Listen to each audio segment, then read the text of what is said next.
All right. First and foremost, we want to give all praise, honor, and glory to Yahweh, Hashem, Yahweh Shai, Hashem, Shai. Number honor to the apostles and elders, being met that rule well. Peace, love, and salutation to all the brothers out there pushing this word of sincerity and the truth. Shalom to all the brothers and the children out there keeping this word of sincerity and the truth. We out here once again. Let the so-called Black, Hispanic, Latinos, and Native Americans know we're God's chosen people. We're the Israelites according to the Holy Bible. We come out week in and week out to prophesy the downfall of this wicked kingdom known as America, which is Babylon the Great, according to the Holy Bible. And it's ruled and ran by the so-called white man Esau Edom, the devil that the Bible speaks of. We out here to proclaim the return of our Lord and Savior, who the world ignorantly calls Jesus Christ. He is the dark-skinned man with woolly hair. His true ancient biblical name is Yahweh Shah. And he's coming back to bring deliverance until and salvation unto the elect of the nation of Israel. The elect consists of 144,000 men from each of the 12 tribes and a large number of men, women, and children whom the Lord will have mercy on and deliver from the land of America and all scattered and elected around the four corners of the earth. He also coming to bring destruction, chaos, and ultimately put all nations into subjection and slavery under the Israelites again by the elect of the nation of Israel. You know, all the other nations are going to go into captivity and slavery for all the wickedness that they've done on the face of the earth starting with the so-called white man. You know, and all these other nations they followed after his agenda. You know, they was all a part of it. They was all in league with it. And just like in the news, you see where it said North Korea in one day, North Korea had 800,000 men to sign up for that war, and it in one day they had 800,000 men to sign up just to fight in the war against the U.S. You know, just to fight the U.S. That's in one day. 800,000 men, like what I said, it's 1.2 million now. I think it was 1.4 million. I think it was like 1.2 million. But in 3 days. Not 1.4 in 3 days. So okay, in 3 days, 1.4 million to fight the U.S. That's what the article specifically said. You know, to fight against the U.S. This is all a part of the Lord's agenda. You know, you get Joel chapter 3, we started verse 1, 1 to 11. Matter of fact.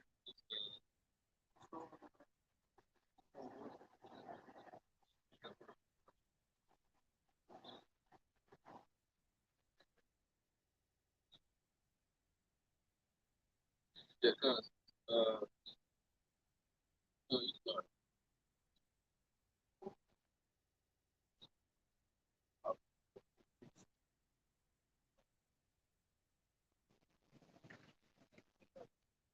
But like you said, 800,000 men signed up just to fight in the war against the U.S. You know, and that's record breaking. You know, you can't even get that many people to sign up for the army over here in America. You know, and they ain't even doing nothing in the army. You know, you go to boot camp, you go to your drills.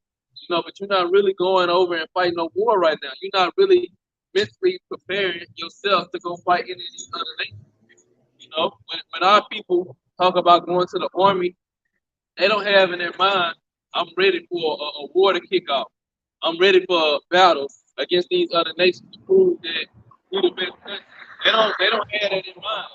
These other nations, they're gearing up for war. They have it programmed. Their minds are being programmed because they see all the it's the ultimately it's the spirit of the Lord upon these other nations. You know, but ultimately in their mind, they have it specifically geared towards all-out war against the U.S. and its allies. You know, got it. All right, this is Joel chapter 2, verse 1. 3. 3. All right, this is Joel chapter 3, verse 1. For behold, in those days and in that time, when I shall bring again the captivity of Judah and Jerusalem, I will also gather all nations, and will bring them down into the valley of Jehoshaphat, and will plead with them for my people and for my heritage. Right. He said when he should bring again the captivity of Judah and of Israel, going into the whole nation of Israel. When you mean bring again, meaning to turn it back, to end the captivity, to end the slavery that our people are currently in. He said he's gonna also gather the nations into the valley of Jehoshaphat, Yahweh Shaphat, which means the Lord's judgment. You know, and he gonna plead with all nations, meaning he gonna deal with all nations. He gonna cause them to go to war, because as you can see now, there is no, this is we are the world, we are the people. There is no coming together where all nations can live in harmony as one. That's not going to happen under Esau Edom rule. Anytime you see all these nations gearing up and going to the same place, especially Esau Edom, it's guaranteed it's going to be a war. You know, and this prophesied in the Bible. And that's why their armies are being built up, and it's all throughout the scriptures where these other nations will have their armies being built up so that they specifically for the time that's to come. You know, they didn't. All these people didn't sign up for the army for no reason. You know, like I said, the mindset for these other nations is a totally different mindset from the mindset of here in America.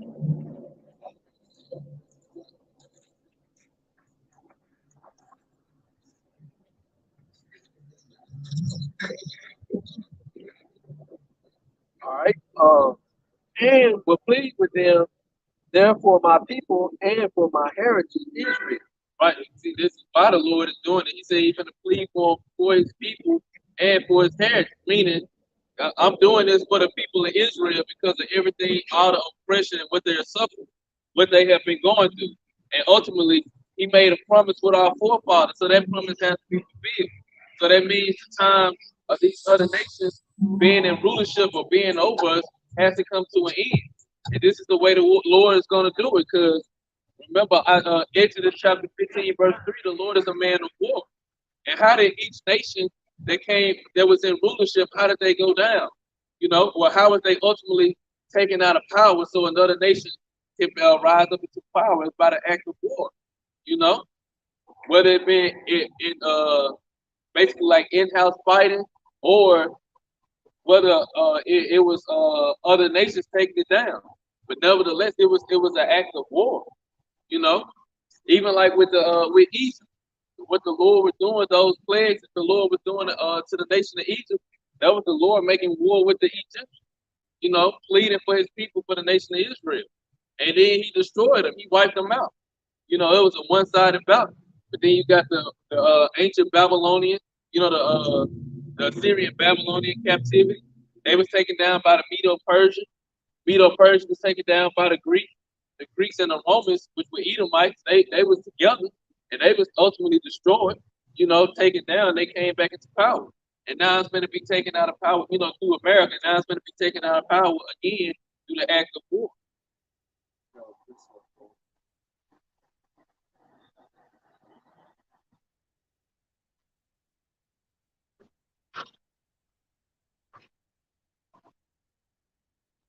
This is Daniel chapter 2, starting at verse 20. Daniel answered and said, blessed be the name of our God, the hour by Shimon Shah forever and ever, for wisdom and might are his. He changes the times and seasons.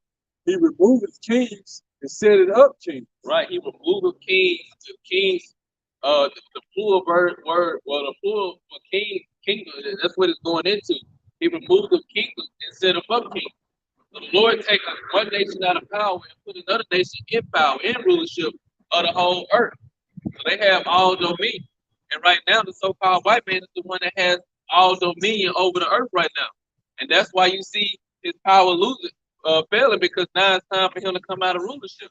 You know, it ain't the time where he was able to rule the earth with an iron fist and nobody questions his judgment or his authority. Now, you got the same people that he had at the very bottom, let him know his judgment that's to come. That's how you know his power is fading, when his control over the people that he once took over is fading. You know, it's failing. I say you power behind people, so the nation. Now everybody is And he used that power amongst the nation of Israel, amongst all the nations. Right? 50 plus years ago, these other nations, when the dared tried to get a huge army like that, 800,000 men in one day just to fight against the U.S. You know, North Korea wasn't trying to do that 50 years ago, but now you got these nations, they gearing up, they ready. They probably that country probably not even no bigger than the southern states combined, you know, but they ready to go to war against the U.S. and they know they got their allies with them.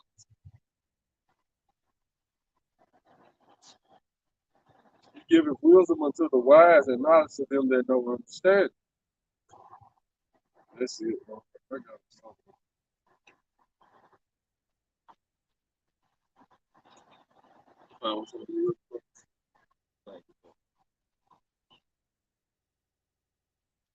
What you looking for, huh?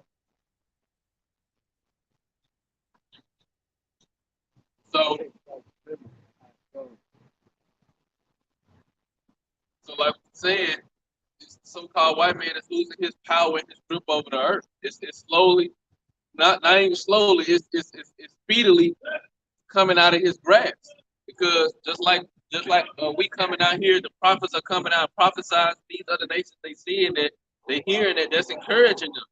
You know, it's encouraging them to go forward with the plan to go to war with the U.S. because they know who we are and they know that the scriptures, the Bible, is true. They know it's the book of the Most High, and they know it's full of prophecies. And we tell you that the prophecy says that the Lord is going to destroy America via thermonuclear missiles. And why do you think Kim Jong Un is steadily testing missiles? You know, testing his missiles.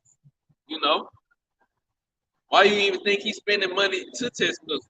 You know, because he got a whole arsenal of them that he's ready to shoot off. He wanted to be perfect, but ultimately that's the Lord. This is Daniel. I'm gonna read on down. Daniel chapter 2, starting at verse 36 in the NLT. That was a dream. Now we will tell the king what it means. Your Majesty, you are the greatest of the kings. The God of heaven has given you sovereignty, power, strength, and honor. Right, that was the Babylonian kingdom, Babylonian kingdom at the time, Nebuchadnezzar. He has made you the ruler over all the inhabited world. He has put even the wild animals and birds under your control. You are the head of gold. Right, according to that statue that Nebuchadnezzar saw in his dreams, that with the different metals, showing you how each kingdom was going to be lesser and lesser than the previous one. Weaker, right? Come. Weaker. In theory, basically. Verse 39. But after your kingdom comes to an end, another kingdom inferior to yours will rise to take your place. You know, Persian kingdom. And after that kingdom has fallen, yet a third kingdom, represented by bronze, will rise to rule the world. Following that kingdom, there will be a fourth one, the strongest iron. That kingdom will smash and crush all previous empires, just as iron smashes and crushes everything it strikes. Right, the Roman Empire it was like a chain, a different dynamic within the earth. They had a strong military, power, but also too, they had a different structure in how they ran the earth, you know, and how they ran the kingdom. You know, it just one person making the decisions, one king and his lineage just making decisions. They had a Senate, just like America has a Senate and a Congress that makes decisions collectively. Verse 41. The feet and the toes you saw were a combination of iron and baked clay, showing that this kingdom will be divided. Like iron mixed with clay, it will have some of the strength of iron. Right, which going into the kingdoms that we see now. America's, you know, these different superpowers are kingdoms of iron, but you got the weaker countries, they are the clay. They are the weaker countries that's part of the EU and NATO.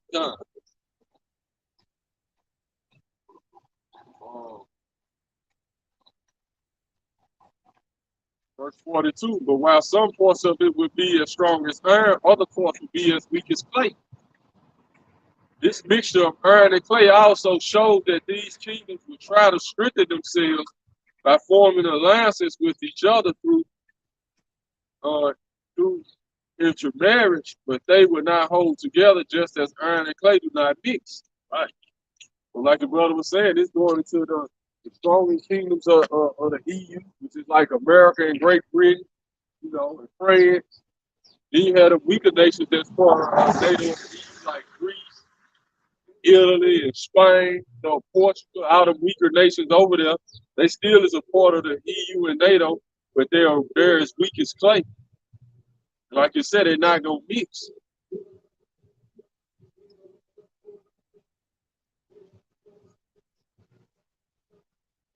Read verse 45 in the KJV.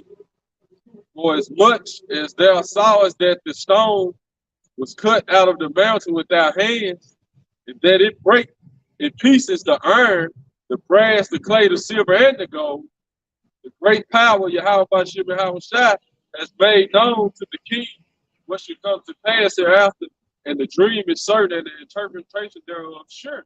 Right, so Yahweh Shai is that stone that was cut out. You know, he came from the heavens from another realm and destroyed all the powers of these other kingdoms. You know, every empire that had a chance or would have had a chance to rule, the Lord destroyed all of them. So, like the brother was going into the NATO and the EU countries, then you got the other countries, Russia, China, any other country that would have had a chance to rule after America and the EU and the NATO was destroyed. The Lord destroyed all of them. What he was going to, he was destroying this statue. You know what I'm saying? When he was taking down kingdom by kingdom, man, until he got into the bottom of the statue, which the legs of iron, the feet of toes, mixed with miry clay, going into what the brother's going into right now, man. Going to America and the EU and NATO, man. You know, so the Lord started from the head of that statue of gold all the way down to the feet, to where the 10 toes, which goes to the 10 horns of Revelation 10. This is where we at today, man. Which Yahweh Shai represents that stone that was cut out without hands. That's going to come back and destroy all these kingdoms, man. How he gonna destroy? He basically raising them up to go to war with each other, and then he gonna come back in the midst of that war and subdue our kingdom. He gonna come back in the midst of that battle royal and throw everybody out the ring. Right? You know, and take the kingdom. Or he literally gonna, like the brother said, it's gonna be a battle royale, and then once they see Yahweh Shai coming back with that power, they're gonna try to team up, and then Yahweh Shai gonna overthrow all of them without any error, fault, or casualty. And there is no such thing as a chariot being shot down. You know how Esau, because Esau Edom is coming more and more about the chariots. There is no such thing as a chariot being shot down, or Esau got an angel in captivity, locked up somewhere. That can never happen. Right. I got one more precept. We need to get back to this is Daniel chapter 4, verse 17 in the NLT. For this has been decreed by the messengers. It is commanded by the holy ones, so that everyone must know that the Most High rules over the kingdoms of the world. He gives them to anyone he chooses, even to the lowest of people. Right? So he rules over the kingdoms of the world. Meaning the Lord is in control of who rules the earth. And he said he gives to whomever he will. The Lord is responsible for all these other nations ruling over the earth. And he's responsible for Esau Edom ruling over the earth. So if the Lord is responsible for putting them in power, the Lord is also responsible for taking them out of power. Hence, the precept the brother got in Daniel chapter 2. That stone that was coming out and that destroyed all the other kingdoms. You know, especially the kingdom now, America, the NATO and the EU. The Lord is responsible for all that. And going back to that Exodus 15:3, the Lord is a man of war. Yahweh Shai is a man of war. So that's how he's gonna take these other kingdoms out of power, by way of war.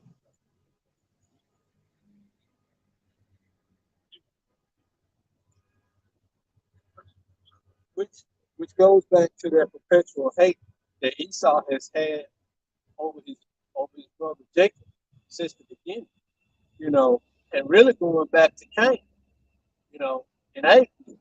And the Most High is going to destroy all this, like it's going into, you know, and take those people out of who, take them out, and our punishment is over, you know, for what we have done and our forefathers have done.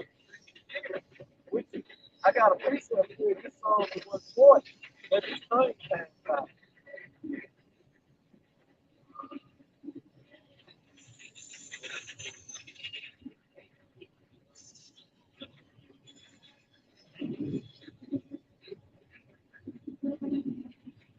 All right, this is Psalm 140, verse 1.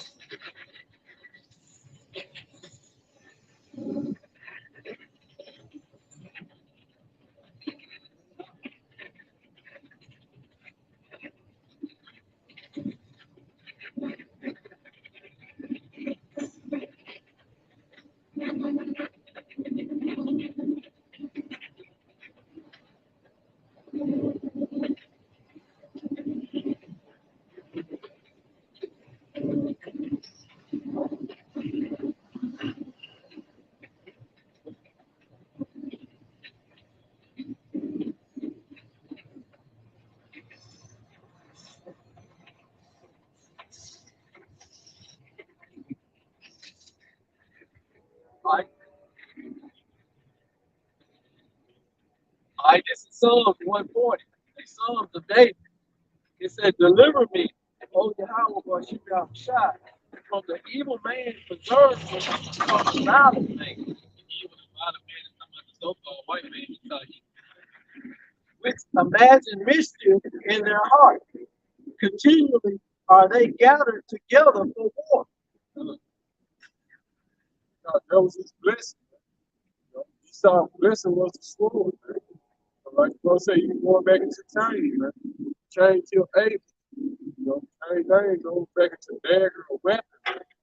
So, you know, yeah, this feeling pretty good though. It said they have sharpened their tongues like a serpent. Adder poison is under their lips. Salah. So going into their lives and their deception.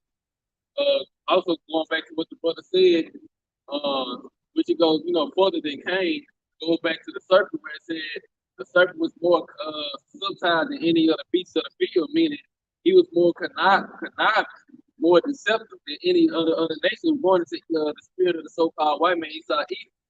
He was more deceptive and a liar. He was better at lying and being deceptive than all the other nations. And that's like when you go into like different skill sets that each nation has, that's a skill set the so-called white man have, is being deceptive and lying. It said, keep me, O Lord, from the hands of the wicked. Preserve me from the violent man who have purpose to overthrow my goings. Right, purpose to overthrow my goings, which is going into the Israelites in a whole, in a general. Because the whole purpose of Esau Edom, the whole purpose of his life is to get the blessing back. He wants the blessing back, which it never was for him to begin with. But he wants the blessing back. He don't care how many Israelites' bloods he got to shed or how much he got to turn Israel out to achieve what he's trying to achieve. And even if he was able to achieve it, he still won't stop. But overall, he's going to do whatever it takes to destroy the nation of Israel, just to try to get an inkling of the blessing. He said, the proud have hid a snare for me. In court, they have spread a net by the wayside. They have set gins for me. Salah. Those different traps nowadays, you can relate it to nowadays is how the system is set up for Jacob fail. That's why Esau Edom always called it the American dream. And anytime he displayed the American dream, like on a commercial or something, the house and the fence and the car and everything, he always showed Edomites living there. It never had an American dream where it was a community of Jake's thriving. You never see that on the commercial. That's a trap within itself, the American dream, and then you get caught up into this system.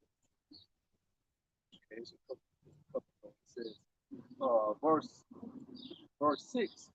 I say unto the Lord, thou art my power. hear the voice of my supplication, O Yahweh Hashem Yahushua. O power, the Lord, the strength of my salvation, thou hast covered my head in the day of battle. Grant not, O Yahweh Hashem Yahushua, the desire of the wicked, further not his wicked devices. Let Like he's going to what the Lord wants, he's going to his own plan. So his own place to destroy the nation of Israel, his own place to create this so-called New World Order. You know, this is his own plan. Because because eventually it's going to be a great insurrection on all those who really fear the Most High, who keep the commandments, because they stand against him building this whole New World, so-called New World Order that he want to build. Yeah. lest not exalt themselves. Salah. It said, as for the head of those that compass me about, let the mischief of their own lips cover them. Let burning of coal fall upon them. Let them be cast into the fire, into the deep pit, that they rise not up again.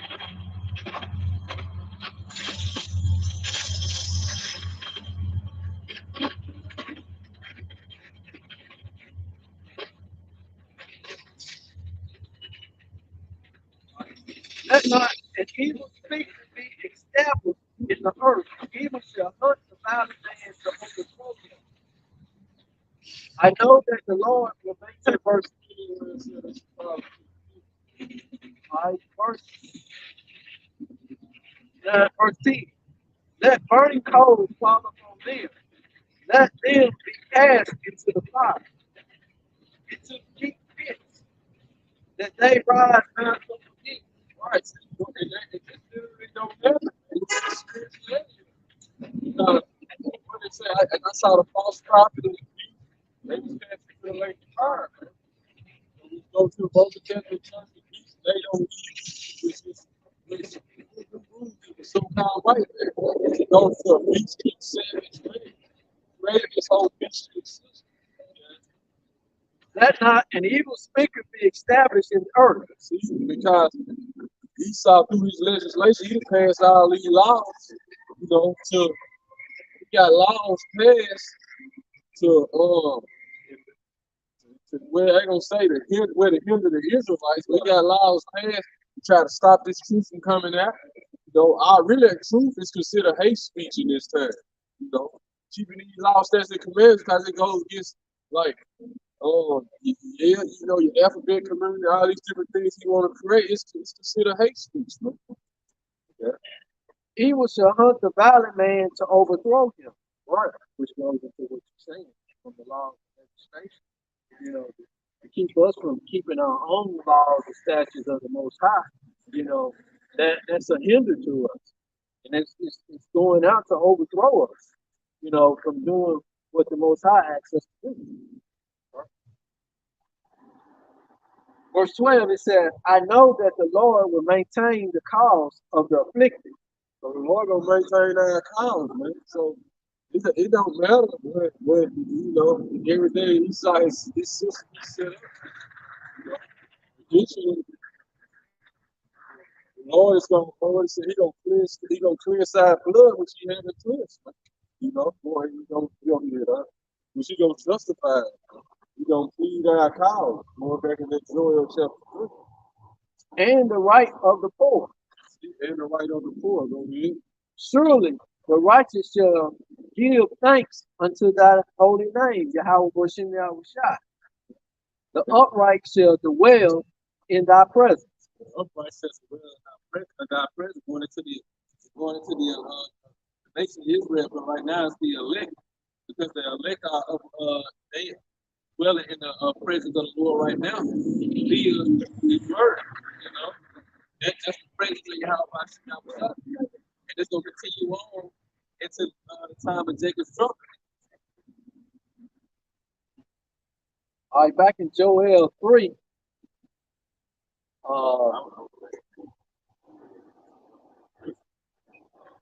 know.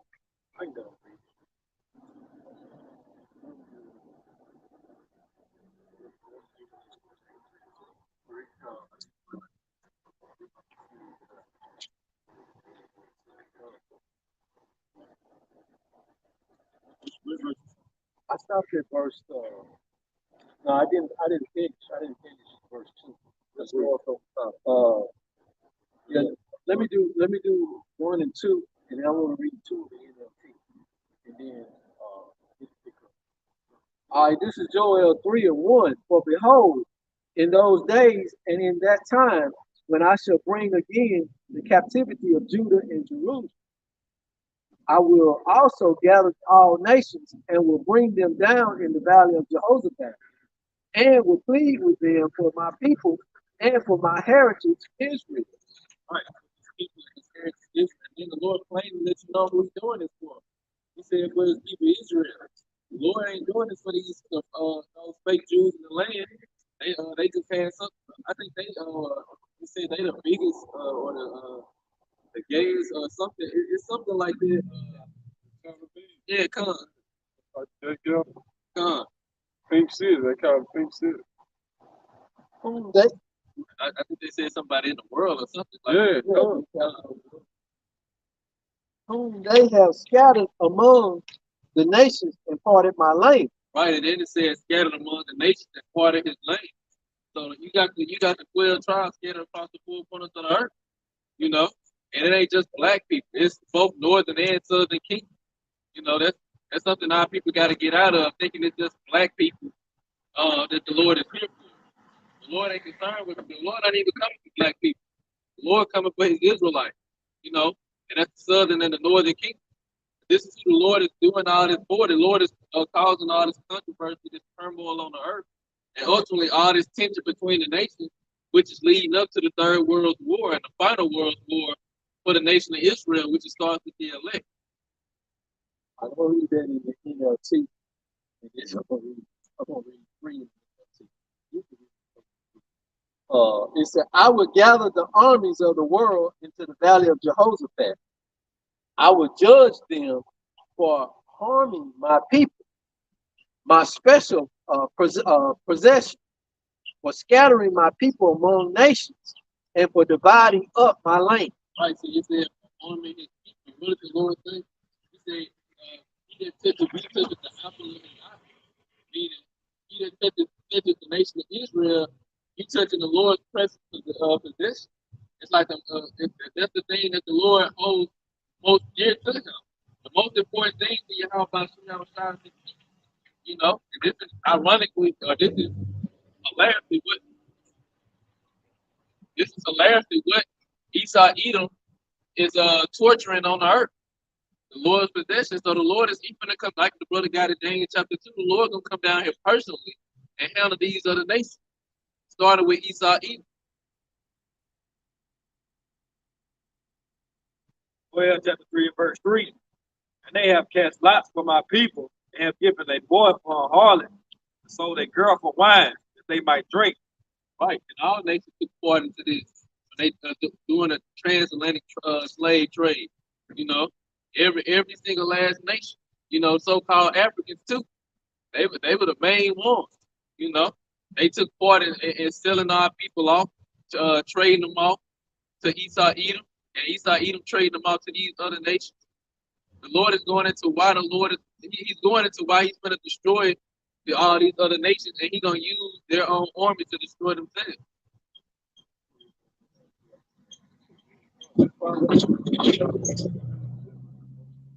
It says, they threw dice to decide which of my people would be their slaves. That's going to we on the auction block. They had us on the auction block.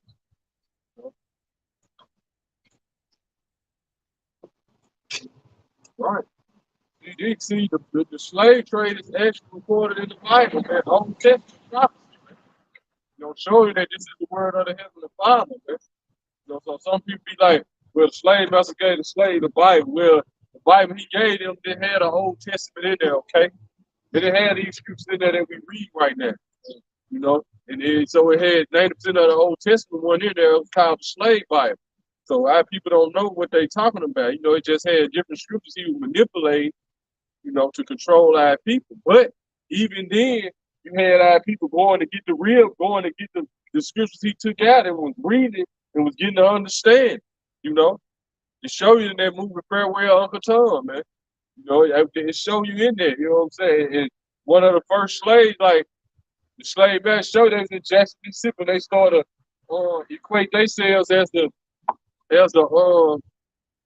Israelites and the so-called white man as the Egyptians, man. We watched that movie Farewell Uncle Tom tell you one of the professors, one of those so-called white professors, Edomite professors. It was documented at that time that the slaves in Jackson, Mississippi started to equate, you know what I'm saying? That's a real slave movie that I need to watch, man. Farewell Uncle Tom. Man. That's straight raw and uncut. You know what I'm saying? Going straight raw and uncut. I'm talking about. I don't know if it's on YouTube. It should be. Well, it should be on one of the movie sites. But I know I had the DVD. Come, come, come. But it should be on one of the movie sites. So, yeah.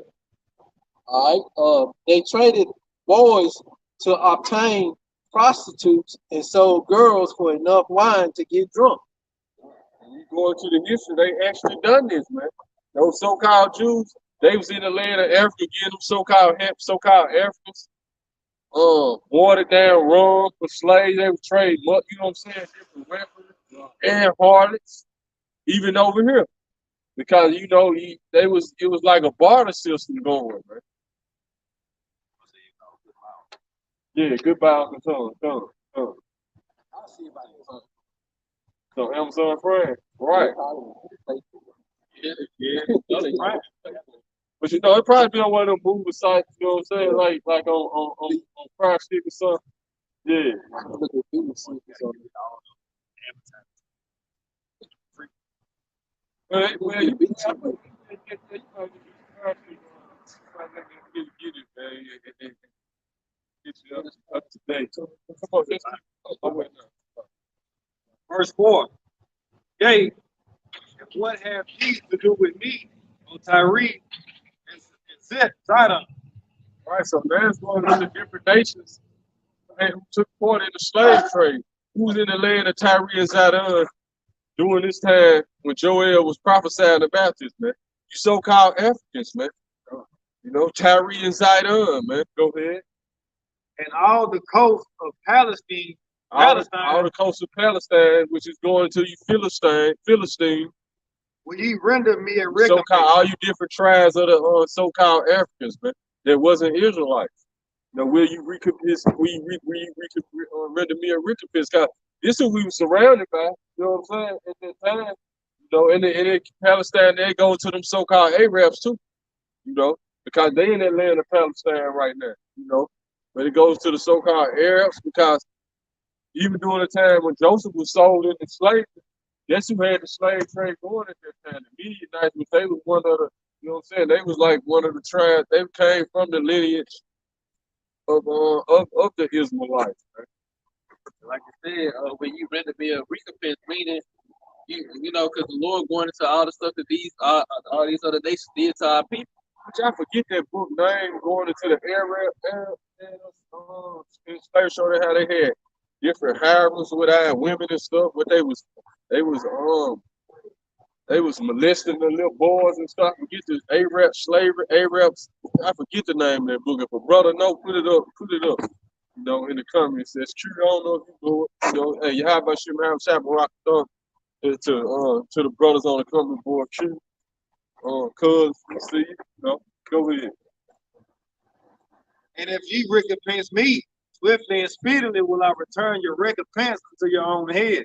Right. And so, like the Lord will see that other nations call themselves, they can't get to the Lord, man. So they like, He chose them people, we gonna fight against them. We gonna, you know, and that, but the Lord for the speed and swiftly return that recompense on their head. You following the NLT? Yeah, I was looking up the precept real quick. Go ahead. This is Proverbs 20, verse 21. It said, an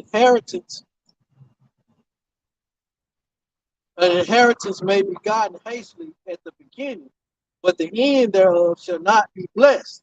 All right.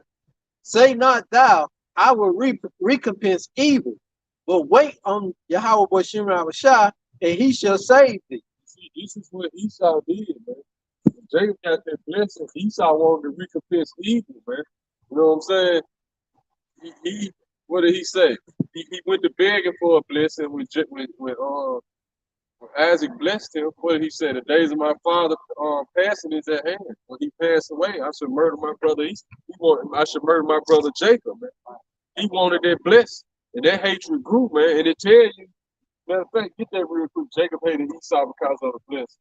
And like you said, Just for himself. he was begging for a blessing, and as soon as he got one, as soon as he got his blessing, he was ready to put it to you on his brother Jacob.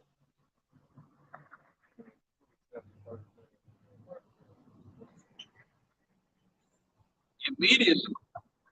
Because he already had the thought, he was already meditating on it.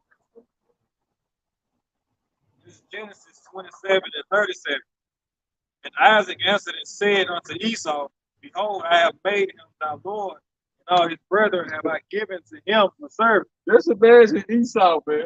When he was the firstborn, he thought he was gonna receive all this, but then his father come to him like, look, man, I made your brother, he the big dog, man. You know what I'm saying? Look, you gonna have to he got all the power and rulership over you. Yeah. And with corn and wine have I sustained him, and what shall I do now unto thee, my son? So he's like, I done gave him basically everything. What you want me to give Gave you? the world. Right. I gave him the world, man. What's left for you, man? You know?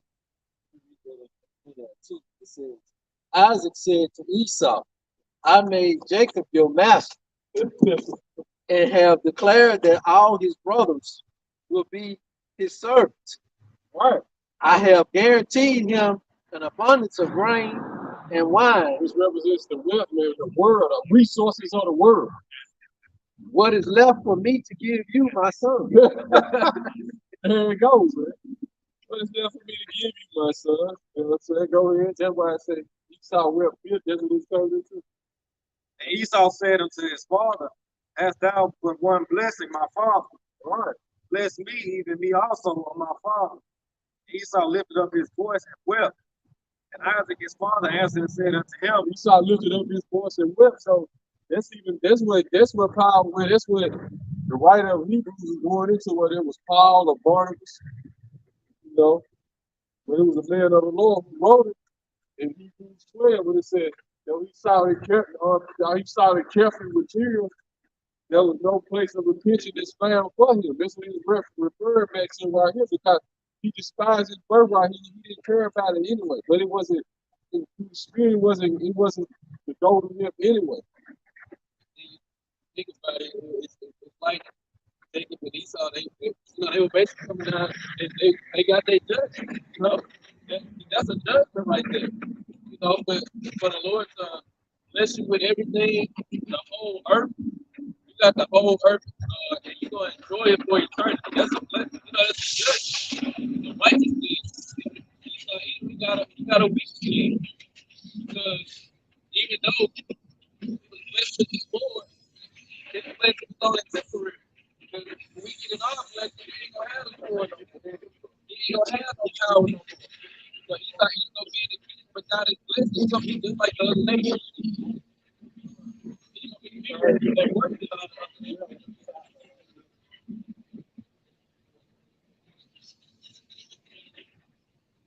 And Isaac his father answered and said unto him, Behold, thy dwelling shall be the fatness of the earth, and of the dew of heaven from above. So this Esau blessing, this why he's in the best place right there. And Isaac his father answered and said unto him, Behold, thy dwelling shall be the fatness of the earth, The dwelling should be the fatness of the earth. So Esau dwelling is the big and of the dew of heaven from above. right. And by That's why this is in heaven right now. He living out in heaven. and by thy sword shall thou live. By his sword, man. That's how he got all this by his sword. Renaissance period, man. It started with Alexander the Greek. Then they got it took down to the Greco-Roman Empire. That was like a 500, 600-year reign. They got took down by the Israelites. 320 AD. Then they came back into power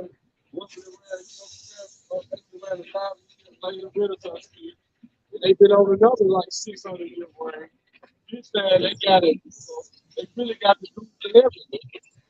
And they technology, right here, the technology, the technology advance. Really living out their best. That's why Esau is the real Peter Pan. You know, he go and take from others. And he don't give the poor. You know, he keeps to himself. That's the same about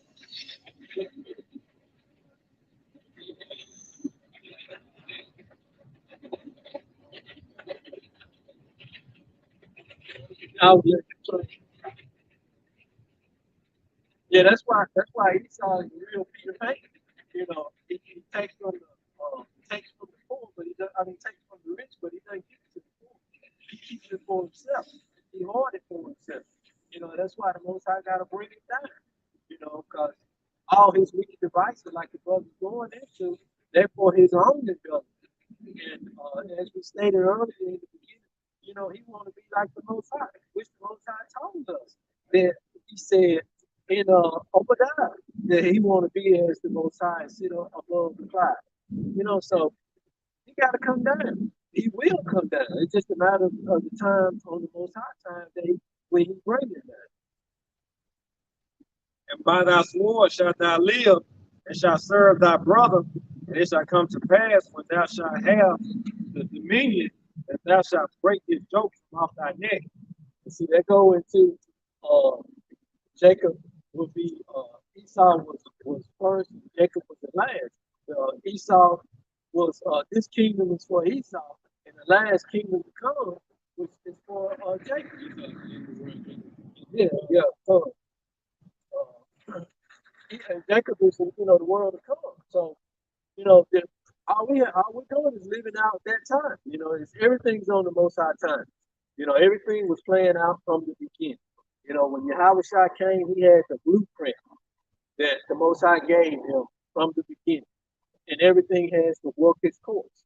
You know, so we just falling into place. You know, and be thankful if you are of the elect or of the 1/3 that the Most High giving you the understanding of it, because it's not going to be pleasant for the 2/3 of our people. You know, and Esau is they're following him on into that trail. As the in Isaiah, as it say, woe to them that go down to Egypt for help. You know, that's going depending on the white man for his help. You know, for him to protect. And Esau hated Jacob because of the blessing with which his father blessed him. And Esau said in his heart, the days of mourning for my father are at hand. Then will I slay my brother Jacob. And that's what Esau doing now. That's that perpetual hate. You know, he's trying to carry that out. And if it wasn't for the Most High, stepping in, he probably would have taken us all out. You know, but the Most High preserved his people, and protected his people from the wicked hand that Esau is dealing with. With all of the destroying of the body, with the wickedness from, the water's been destroyed, the food is being destroyed, the air is basically being destroyed because we probably breathing in all kind of metals and stuff that's harmful to our bodies, and just everything is destroyed and everything is ready for this man to be moved on. The trees, the animals, everything has a spirit, and those spirits are waiting on this man to be taken out of rulership. So everything can be put back in place as the Most High had planned for it to be. Verse 35, verse 1 to 5. Moreover, the word of the Lord came to me, saying, Son of man, hid thy face against Mount Seir and prophesied against it. Mount Seir is talking about Esau, that's where he developed it. And saying to it, thus saith the Lord God, behold, O Mount Seir, I am against thee. I will stretch out my hand against thee. I will make thee most desolate. I will lay the cities waste, and thou shalt be desolate, and thou shalt know that I am the Lord, because thou hast had a perpetual hatred, and hast shed the blood of the children of Israel by the force of the sword in the time of their calamity. the time that their iniquity had an end. I'm going back to what the book said about, just read about his blessing. He said, days are appointed are ahead, but then I will slay my brother Jacob. This further proof that the Lord saw where Esau even went to using all his tactics, using his sword, his psychological warfare, his biological warfare, physical warfare to slay the Israelites and destroy them. And look how wicked this man was. Going back to the time our people came out of Egypt, this man attacked the back of the crowd.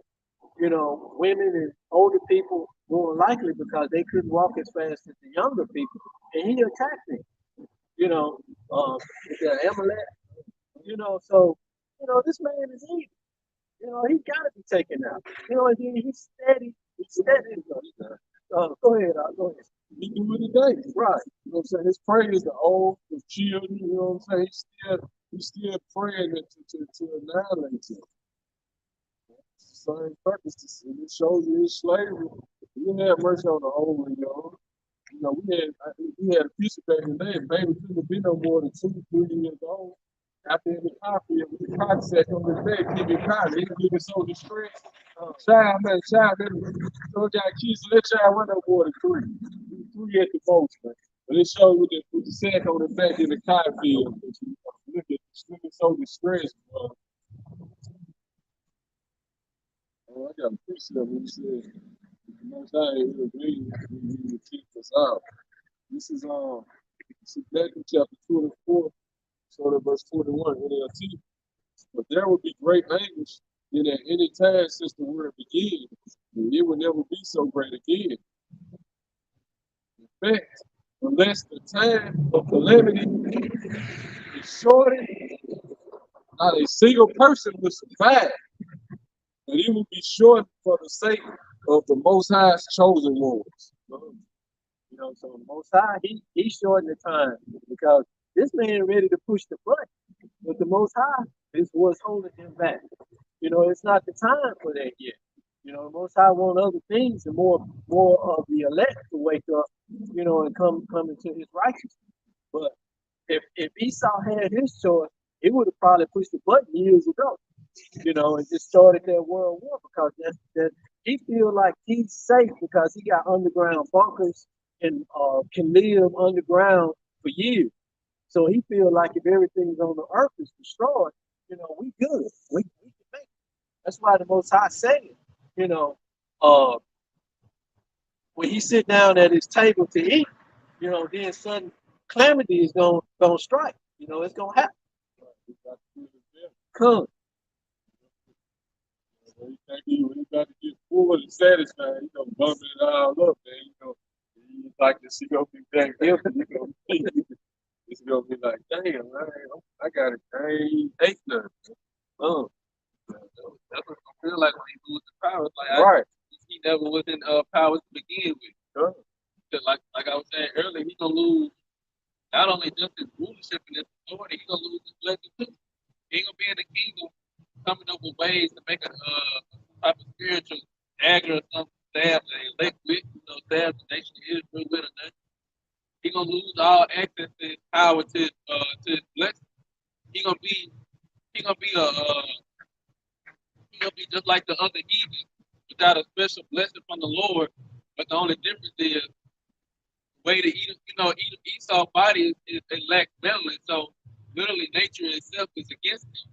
So he already at disadvantage, with that, because he makes different type of products like sunscreen and tanning stations to try to melanate him or try to block out the sun rays because he can't that doesn't give him energy, it destroys him.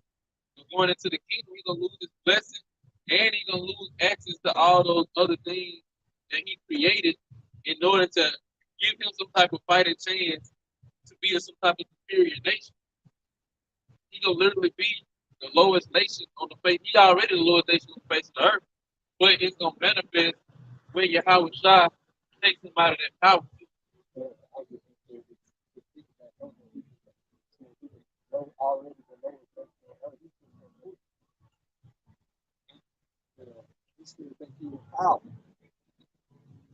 Yeah, I'm I'm, I'm glad to see the Most High when He said He was going to let the animals, the beasts of the field, attack in those days. You know, when I see a video and see sharks and dogs and tigers and animals attacking him, man, I just say dumbass, you know, because you know the Most High allowed, you know, there's prophecy coming to play, you know, and I just get a realize it, to be honest, they shouldn't be out there, you know, they doing something stupid and a crocodile or alligator attack, you know, and it's happening it's happening quite a bit now. It's a lot.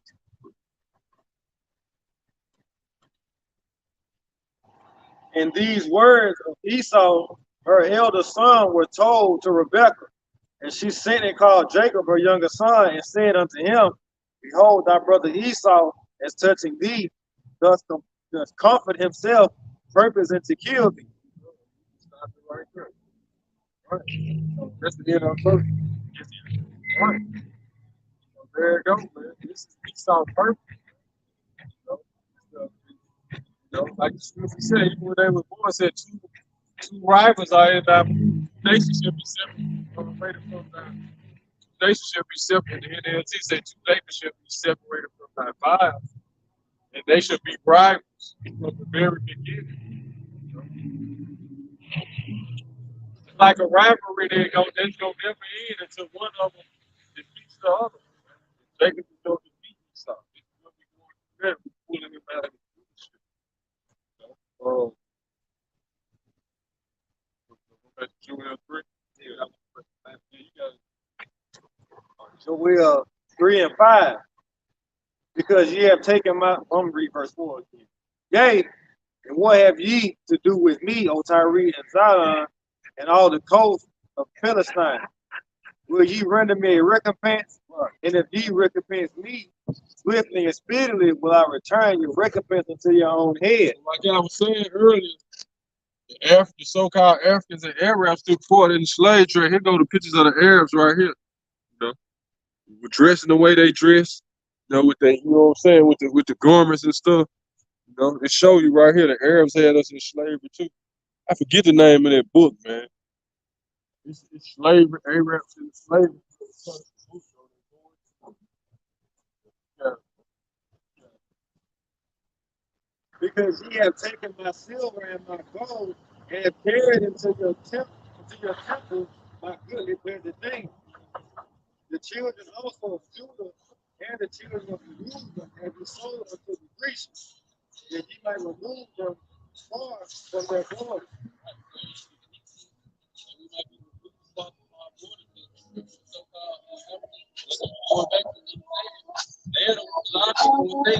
All people sold into slavery. But so-called Africans are not our people. Read about that all in ignorance. How the war put a difference between the so-called Africans and all those different tribes of versus the Israelites. You know, so they are not our people, and they were telling us to the Edomite, telling Esau when we go out spot, we always had different spots up in those regions, up in those lands. You know, we was once in slavery in that land. So our people maneuvered through those lands, they knew that land very well. We always had spots. That's during 70 AD when our land, when Jerusalem was completely seized and our people fled. They went to all different parts of West Africa. And that's why, like you will see, you might meet somebody, they'll come from, they'll say they from Africa. You know, like they'll be from all those different regions of Africa. But then when you start to talk to them, you start to socialize with them, their spirit ain't like the so-called African. Their spirit is more so like a J spirit. We got different spots down here in Jackson, Mississippi, where you know like different like restaurants or whatever, or businesses. A lot of those people, they from they from different parts of Africa, southern and western Africa. But then when you actually socialize with them, talk to them, their spirit is of Jacob. So our people always had those different spots. Those was the true Canaanites, Hamites, which are so-called Africans, are the ones that sold our people to the Edomites. verse 5. NLT, it says, "You have taken my silver and my gold and all my precious treasure, and have carried them off to your pagan temple." And that's where Esau has beginning in slavery, as the brother was going back saying that they gave our people the slave Bible and started having them to worship the pagan gods instead of worshiping the true and one and true and only God, Yahweh Shem Yahushua. And so now our people are destroyed for a lack of knowledge because they don't know. You know, and we're out here, that's the purpose that we're out here, is to bring our people back to those heritages, to that heritage that the Most High has chosen to wake up in this time. Esau actually done it. All the nations done it. Babylonians took us down. What was Nebuchadnezzar doing? Getting that gold and silver, you know what I'm saying? Taking it into their temple. Was the Philistines, they actually got a hold to the Ark of the Covenant, set it up in their temple with Dagon, and then it was just Dagon started falling, and you know what I'm saying? They started getting plagued, and they brought it back. You know, right? So they always, but every nation that took us into captivity, they was getting out. Like, we had gold, just like even when Esau came over here, man, and subjugated the northern kingdom. They had so much gold and stuff. Esau was taking it, man. You know, and they got it to this day, man. You know, they had the El Dorado, which is so-called, they was coming for gold over here, but you had the so-called Gadites, so-called Native American Hispanics and Latinos, and they had so much gold over here, man. Esau took it, and they got it to this day. Because even in the Vatican, they got some kind of treasure city. Where's some secret room in the Vatican where they got nothing but gold and relics, you know what I'm saying? Different ancient relics and everything, man. So they done it. And what we would consider the gold and the silver too. But they actually took the physical gold and the silver, like I said, put it in their temples and worship, man. You know, so we got it. Verse 7. Behold, I will raise them out of the place whither ye have sold them, and return your recompense unto your own head. So this is what the Lord is doing there, man. He said He's gonna raise us. He's gonna raise us out of the place where they sold us. You know what I'm saying? And then it said they sold us into the Grecians. Because at that time, Esau, why I say Grecians right here, what was the first kingdom of the so-called white man? The Greek kingdom. And so that's why the word Grecians are right there, man. You know? And they show you that the Greeks were the Edomites when you read the book of the Maccabees. But that's why the word Grecians right there is not Edom. Behold, I will raise them out of the place whither ye have sold them, and will return your recompense unto your own head. This slave trade right here, this slave trade prophecy right here, man, Joel. Then it said, "When He will raise us out of the place where we have been sold," going back, tying into Revelation 11, where it said their dead bodies will lie in that great city, talking about America. 3 days, Three and a half. 3.5 days, and we wouldn't have no one to bury it. And then after those 3.5 days, we're gonna raise out of those graves. Right into us. So like I said, the dead body lie in the street. That's what it said. And like you said, the spirit of life entered into those dead bodies. But that's the Lord raising us out of the land of our captivity. This is mentally and spiritually. And then it's gonna happen physically. The Lord come do and being up the elect via the chariots. Because our people, whatever they believe or whatever they don't believe, it's gonna happen. The Lord is gonna come via the chariots. They are here. Everything is just being prepared on the Lord's time. But it already exists, it's already here. There's chariot signs all over the world. More and more people are believing in what the world called UFOs. They know they believe that they exist because of more and more videos of unexplainable objects flying in the sky, lights in the sky that can't nobody explain, or different types of movement in the sky that nothing in this world exists can it can basically replicate, and they gotta be nothing but the chickens.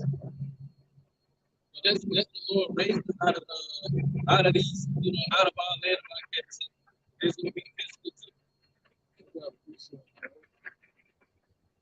This is Luke chapter 4, verse 24.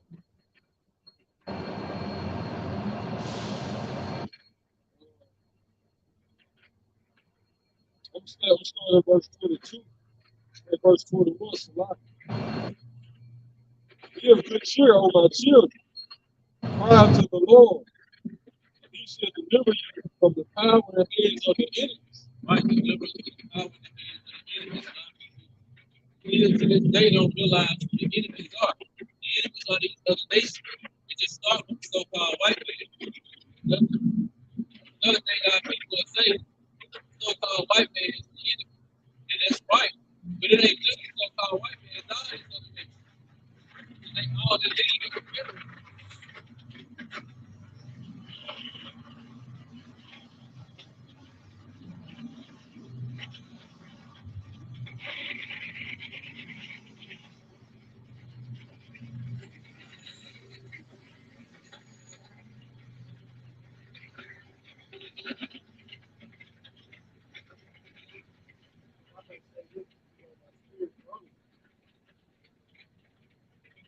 Movies show us, even movies that go back to the 70s and back to the 60s, 70s up to now, they show us that the white man is the devil. And that all the devil, all that word means is deceit.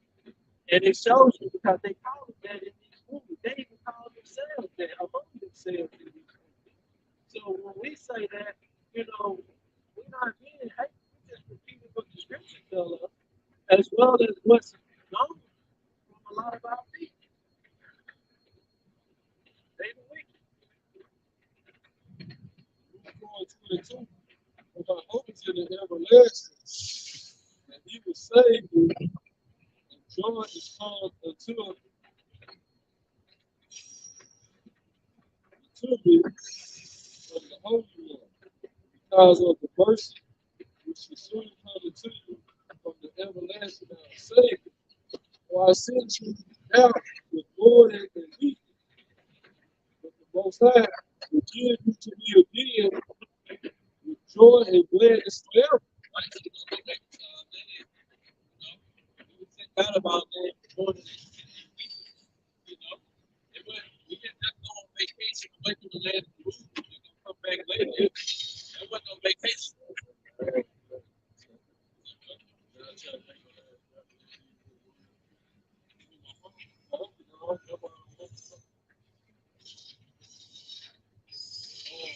Verse 24. Like this now, the days of Zion have seen your captivity. So shall they see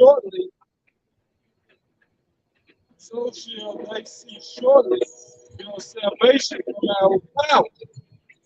From our God, Yahweh Shem, our Shah. It shall come unto you, great Lord, and righteous of the everlasting.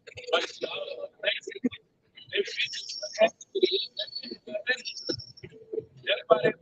everybody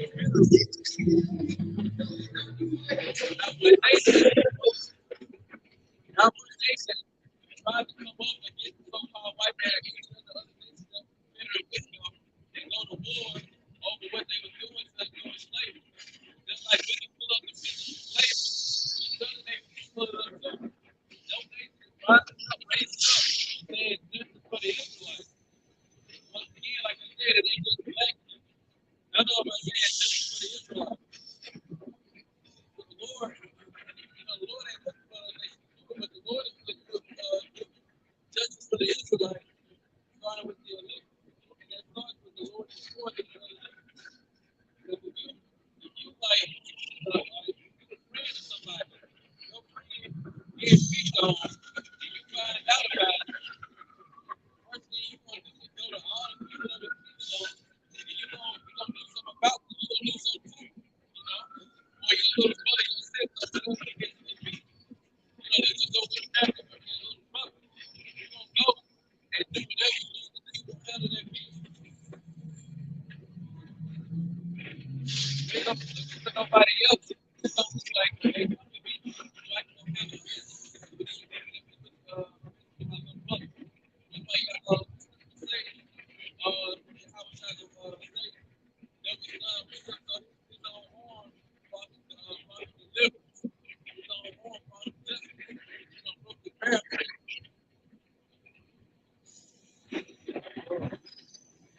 This is precept. This is why the other nations get it. First Maccabees chapter 2.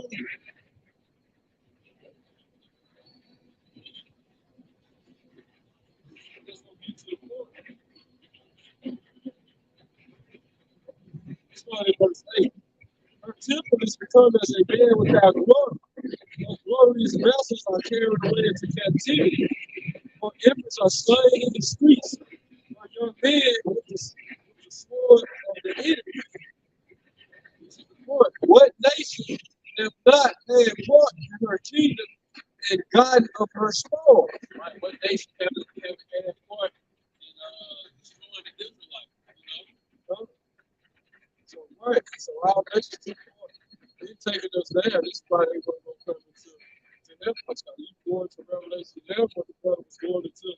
When I did body shit, man, in the streets of the great city with the spirits outside of Egypt. They told you all the nations celebrated it. They sent gifts for you another because we was in that spiritual dead state of man. We didn't know who we were. Back in Luke 4 and 24 again, like as now the David of Zion have seen your captivity, so shall they see shortly your salvation from our God, Yahweh Shem Yahweh. It shall come upon you with great glory and brightness of the everlasting.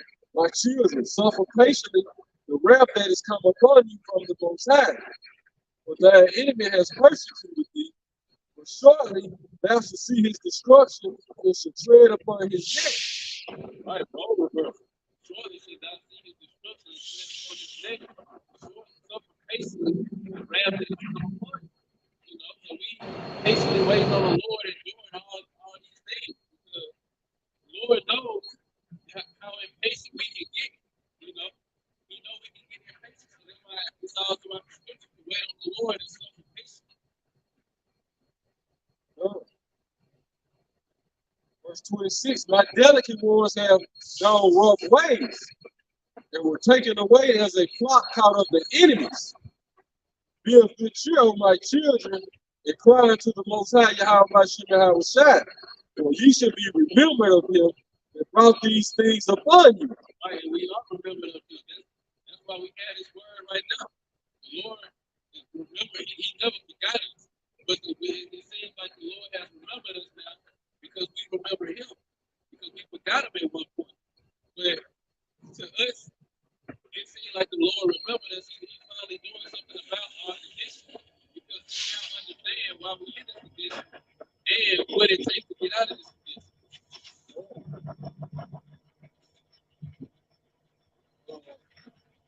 For as it was your man to go straight from Yahweh Shem Yahweh, so be in return, seek him 10 times more. For he hath brought these plagues upon you. For he that hath brought these plagues upon you to bring you everlasting joy again with your salvation. Take a good heart, O Jerusalem, for he that gave thee that name will comfort thee. And how we been comforted through his word. Where Yahweh say before he left, he said, I will not leave you comfortless. I will send you the comforter via the Holy Spirit. Because anytime you go into some type of tribulation, you might be in your mind thinking about your problems, you always reflect back on the scripture. And the Holy Spirit is like it's counseling you. Like how I had the angels come and minister to him every time he started to get weak. That's like the Holy Spirit via the angels ministering to you, especially when you get deep in your thoughts. Because your house shall do the same thing. Like when right before he got crucified. You know, if you get deep in his thought about what he's gonna go through, what he had to do. And the Spirit, the Holy Spirit comforted, via the angels. Miserable are they that afflicted thee, and rejoiced at thy fall. Miserable are the cities which thy children serve. Miserable is she that received thy son. Right, that she is going to America. And it's invisible. And this speaking of future shit. This ain't even happened yet. It's already saying they're gonna be in a miserable case. Anybody that has any part in your destruction and downfall, they're gonna be in a miserable situation. And they're gonna be in a miserable situation for a good while. For 1,000 years, all nations gonna be in subjection to the Israelites. It's not gonna be. It's gonna be a hard, rigorous rulership. You know, they're not gonna have no mercy. But after the 1,000 years, the nation will have mercy. Only Edom will be like that. Whereas she rejoiced at thy ruin and was glad of thy fall, so shall she be grieved for her own destruction, Right? for her own desolation. She should be grieved for her own desolation going to America. And that's what you see now. Every time a new article come out about something you got 400 Walmart closing, I don't know the exact number, but you got like over 400 Walmart closing or 100, whatever the number is. You got stores now not selling eggs no more because they're overpriced or the price of eggs is increased. You got all these different miseries and plagues are coming to this place and people are mourning because life ain't so simple no more. Because America is that sheep that's gonna be miserable, that's gonna be destroyed. And the people are gonna be affected by everything. Verse 34.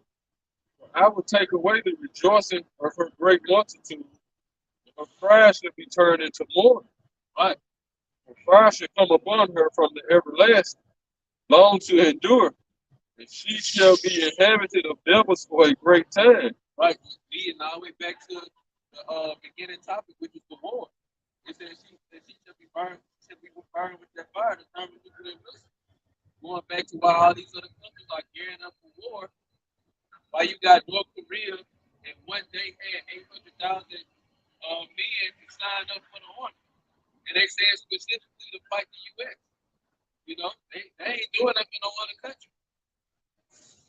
O Jerusalem, look about thee towards the east, and behold, that joy cometh unto thee from the Most High, Yahweh Hashem Shai. Right. And see, this is the mindset of the elect.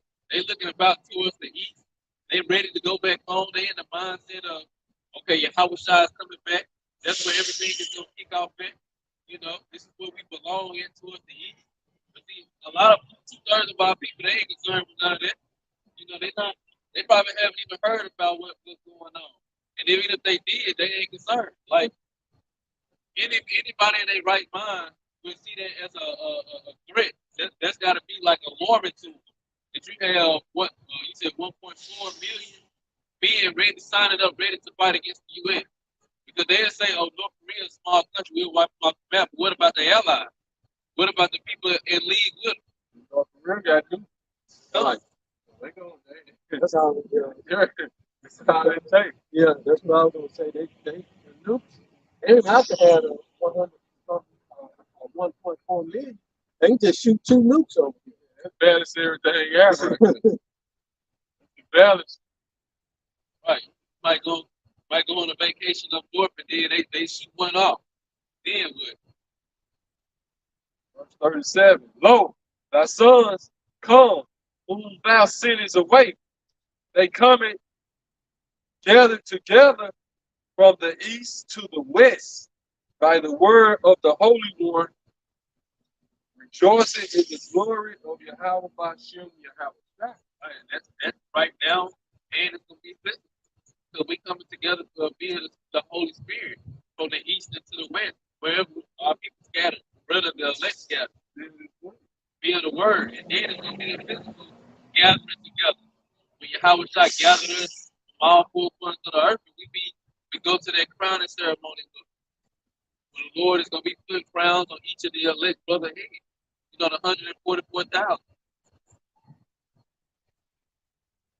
Thank you, Joel, chapter 3 and verse 7. Behold, I will raise him out of the place where ye have sold him, and will return your recompense unto your own head. And I will sell your sons and your daughters into the hand of the children of Judah, and they shall sell them to the Savior to a people far off when Yahweh Shai has spoken. Right? We have our own slave trade. We selling Edomites, selling these other nations. We're gonna be selling them off because they got work to do.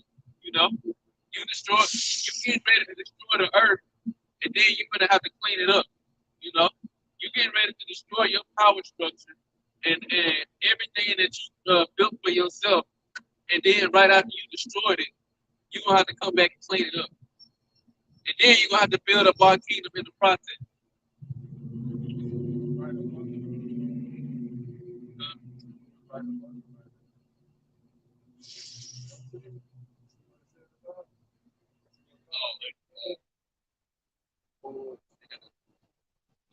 You know, I just glanced at my phone. That's why this man got to go. It says outbreak linked to eye drop leaves 68 infected, 8 blind, and 3 dead. CDC says. You know, so everything is jacked. You know, it's messed up. You don't know, you know, if you don't have the protection of the Most High, you know, you just walking dead, as the scriptures say. You know. Proclaim ye this among the Gentiles, prepare war, wake up the mighty men, and all the men of war draw near, let them come up. Right, and you seeing all this been happening. Like I said, to see 800,000 in one day and 1.4 million in 3 days, and like the brother said earlier, ain't no telling what the number is now. Number probably jumped up to 3 million. You know, you never know. Ain't no telling what it is, but just to see that, you know, it's something major. This is the Lord's work. You know, this is what He do. He put that spirit in, and then they can be lying about the number. It could be more than that. You never know. But also, too, you know, these other countries, they doing the same thing. China, you know, Russia, don't think that these other countries, just because they not reporting like they did with North Korea, don't have people enlisted, signing up and training, and they got pictures of Americans on their dummies, they practice dummies, you know, ready to go to war. Like I said, over here in America, when people go to when they go to the army, especially Jake, they don't have the mindset that I'm gonna sign up and I'm gonna go fight against North Korea to defend my country. They don't think like that. They get the military, just get it to marry in the big house. They can't stuff fight no war. At one point, they ain't want us in the military with them. North Korea got 1.2, China got 1.3 billion. You know, it's so many of them over there. You know? I think Russia has what? A million? They announced it, you know, one time. They ain't gonna tell the truth about that either. Yeah, no, they bet you know what they got. Yeah. Just know they ready to whip their ass. All them just ground troops. You know, that's not including you. Other artillery they got. They still take it. Because it's China or North Korea, they got a special unit, man. They walk around with the sign on them. They like a suicide bomb, but they got chemical weapons. Yeah, you can do it. They walk around with the sign around their neck. But they like a suicide kamikaze, but it's like a nuclear bomb on you.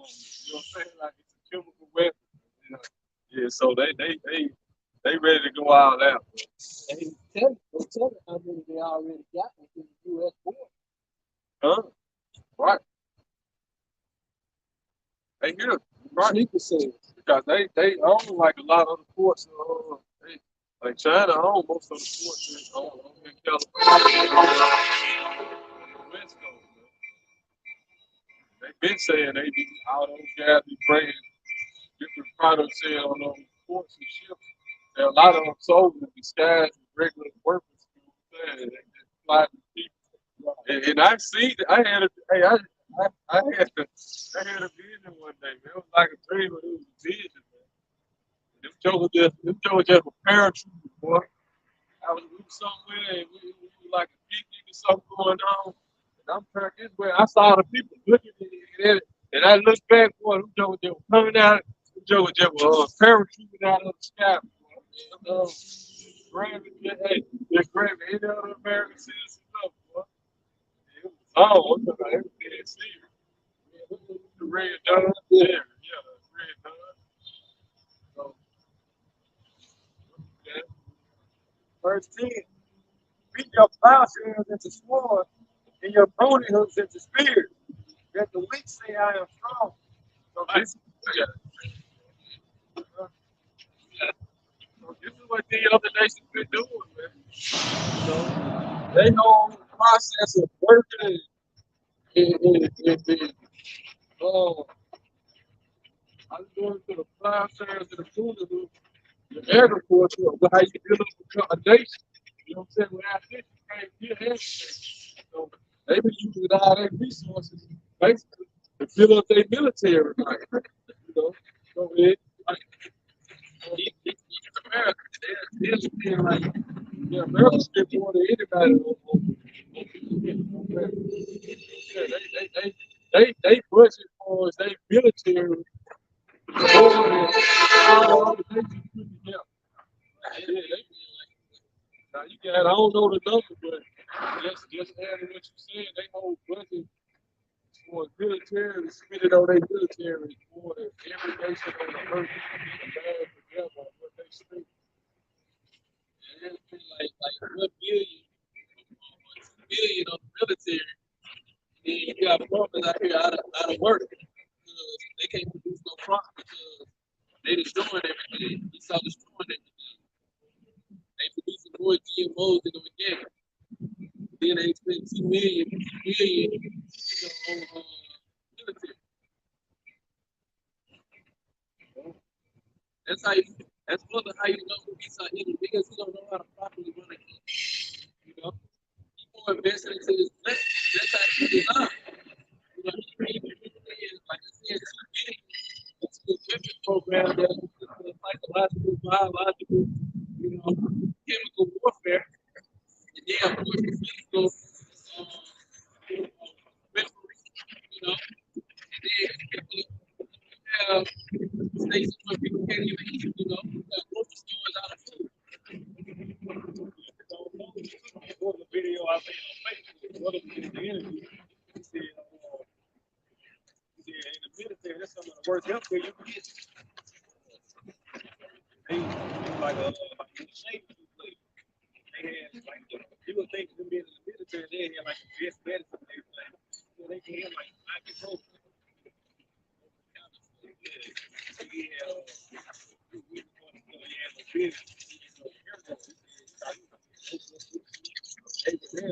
Wide awake.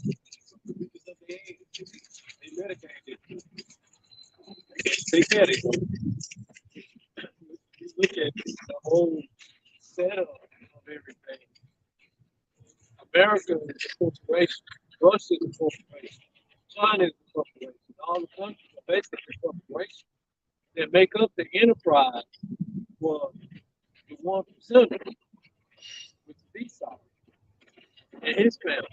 So, America being the whipping stick for the most, well, Esau being the whipping stick for the most high. Also, America being the biggest security force for Esau to keep the other countries in line, But all of that is beginning to fall, beginning to be destroyed from within. The corporation is beginning to fall and fail. And sooner or later it's going to fall on Esau's head. And, what happens first? If you're going to rob a bank, what do you do first? You go in and you take out the security. They got guards, you take the guards out. Then you go do your work. So they're going to take America out because, going back to 2nd Ezra 15, China's going to think that they're going to be next to come up, to take the place of America. But, the scriptures tell us, woe to the age. So it's as we used to say that back in the day, it's going down. Most high let it happen, let it come.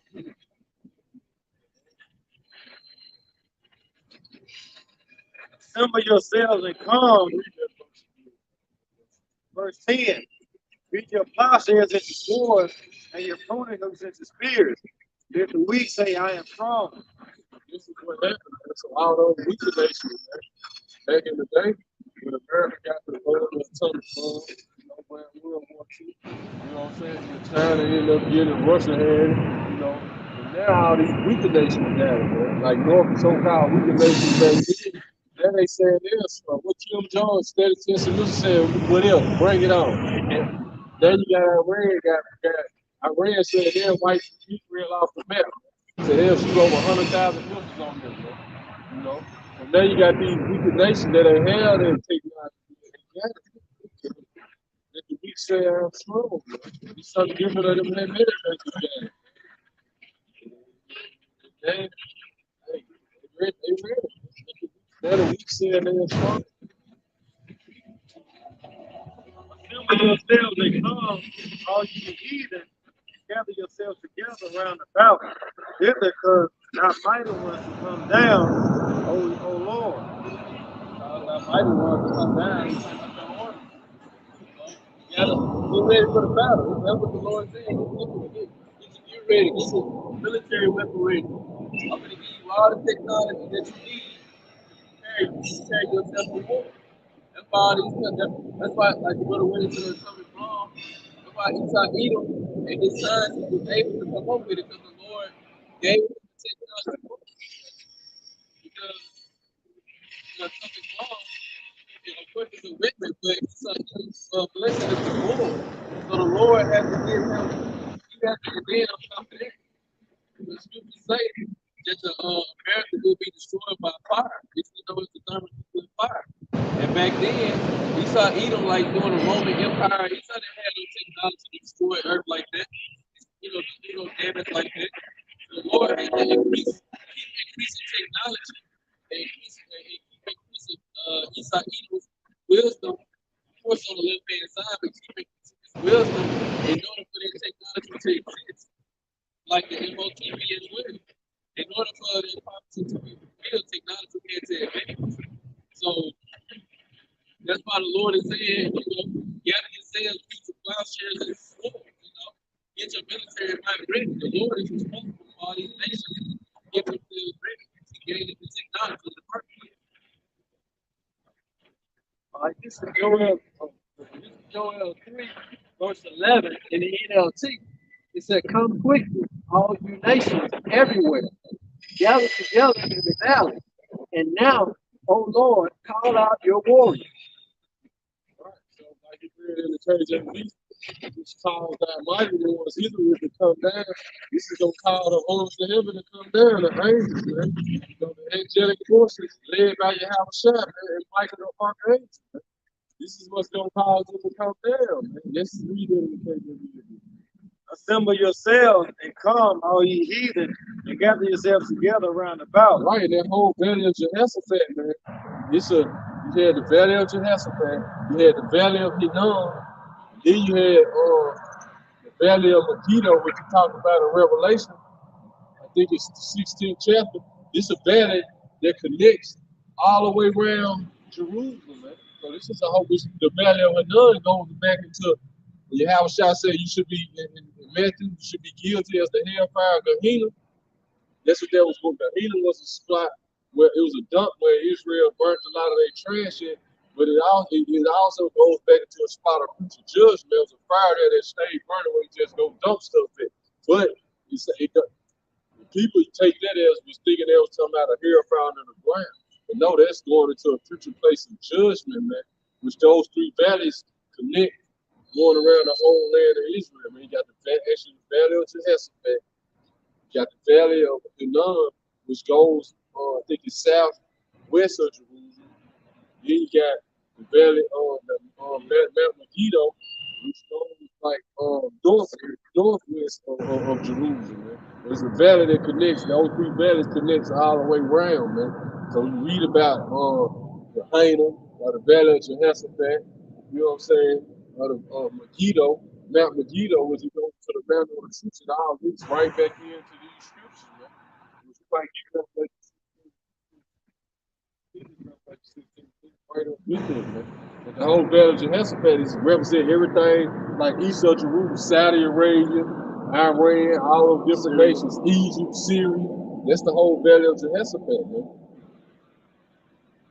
And all those surrounding nations around Israel, Lebanon, you know what I'm saying? That's what's up there. Like Kyrie is out the other day, that's what Lebanon is. That's where that whole war is going on right now. Like you said, Syria, you know, you got Iraq, Iran, you know. Oh, yeah, bro. Assemble yourselves and come, all ye heathen, and gather yourselves together round about. Good. Thither cause thy mighty ones to come down, O Lord. Let the heathen be wakened and come up to the valley of Jehoshaphat, for there will I sit to judge all the heathen round about. Right, the valley of judgment, the valley of Yahweh Shabbat, the valley of the Lord's judgment. So this is where the Lord is going to finally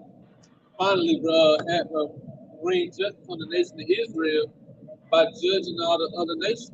Because, like the brothers, one of the brothers said earlier, the Lord is going to cleanse the blood that has not been cleansed. So all the stuff, all the things that these other nations have done to destroy our people, they have to be judged for it. That's a part of cleansing the blood of Israel. Because first the Lord is going to be dealing with the nation of Israel, and two-thirds of our people are going to be destroyed. But everything ain't fully done until these other nations also pay.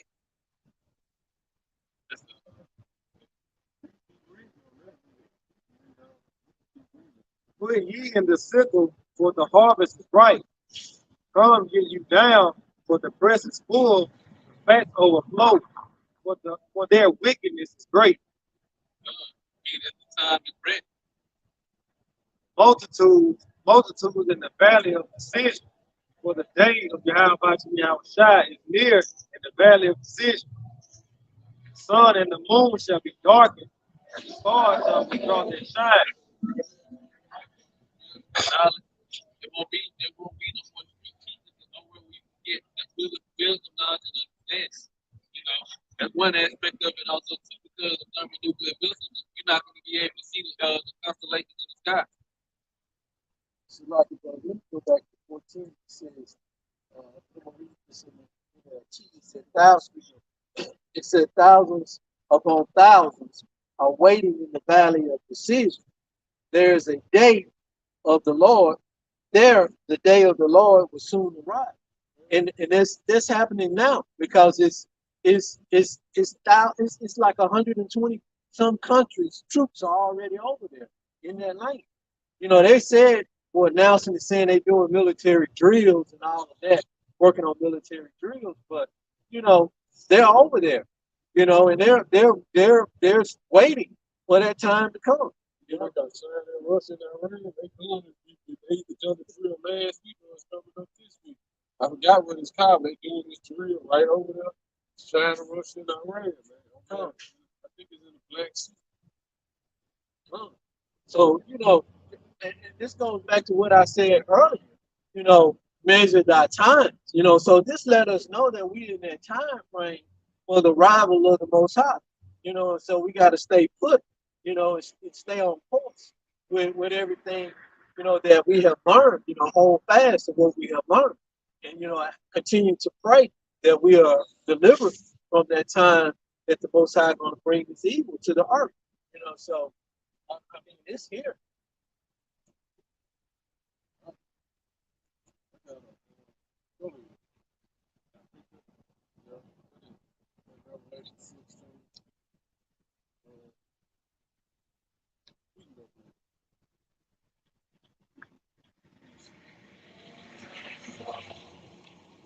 Yeah, Revelation chapter 16, starting at verse 12.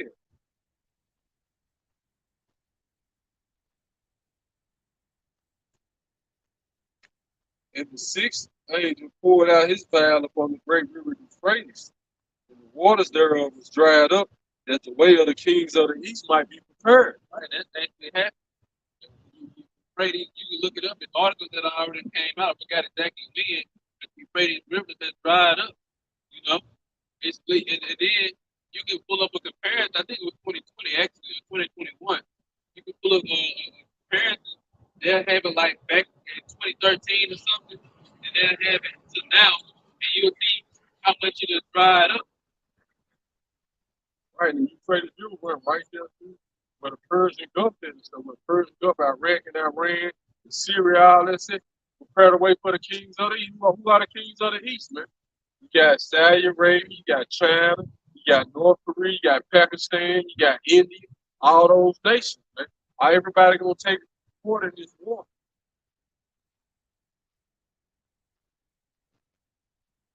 And I saw three unclean spirits like frogs come out of the mouth of the dragon. Man. And what it said? Three unclean spirits, man, which represent the city, church, state, which goes into Rome as the false prophet, America as the military might, and Great Britain as the financial might of this whole beast system. And they the ones steering all this up. So like in verse 14, and I saw three unclean spirits like frogs come out of the mouth of the dragon, and out of the mouth of the beast, and out of the mouth of the false prophet.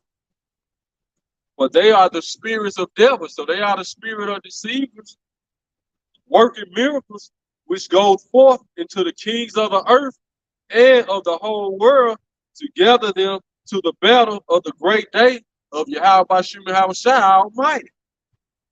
Right, so this is what everything is all about, man. When you see America, you know what I'm saying? Great Britain, they be sending their different delegates and their ambassadors. This is what I'm gonna read right here. Going to all these countries, this is what they gather them together for the war. You know what I'm saying? They go and holler at their allies, they talking to Iraq, you know what I'm saying? You got, who is the beast allies right now? You got Japan, you got South Korea, you got Taiwan, you know what I'm saying? They over there talking to them. They all doing these working miracles, give them different military weapons, you know what I'm saying? Different giving them different whatever they need, monetary finances, to keep their countries running. These is our miracles, that military weapon they give them, those miracles, man. You know what I'm saying? The different planes and the different technology they give, they it's like a miracle to them, but this is those three unclean spirits like frogs going out to the kings of the earth to gather them together for the great battle of the Heavenly Father. Man. Keep reading. And he gathered them together into a place called in the Hebrew tongue, Armageddon, but in the Hebrew it's Armageddon. And Armageddon means Mount of the Troops. When you look at word Armageddon up in the Greek, it goes into Mount Megiddo.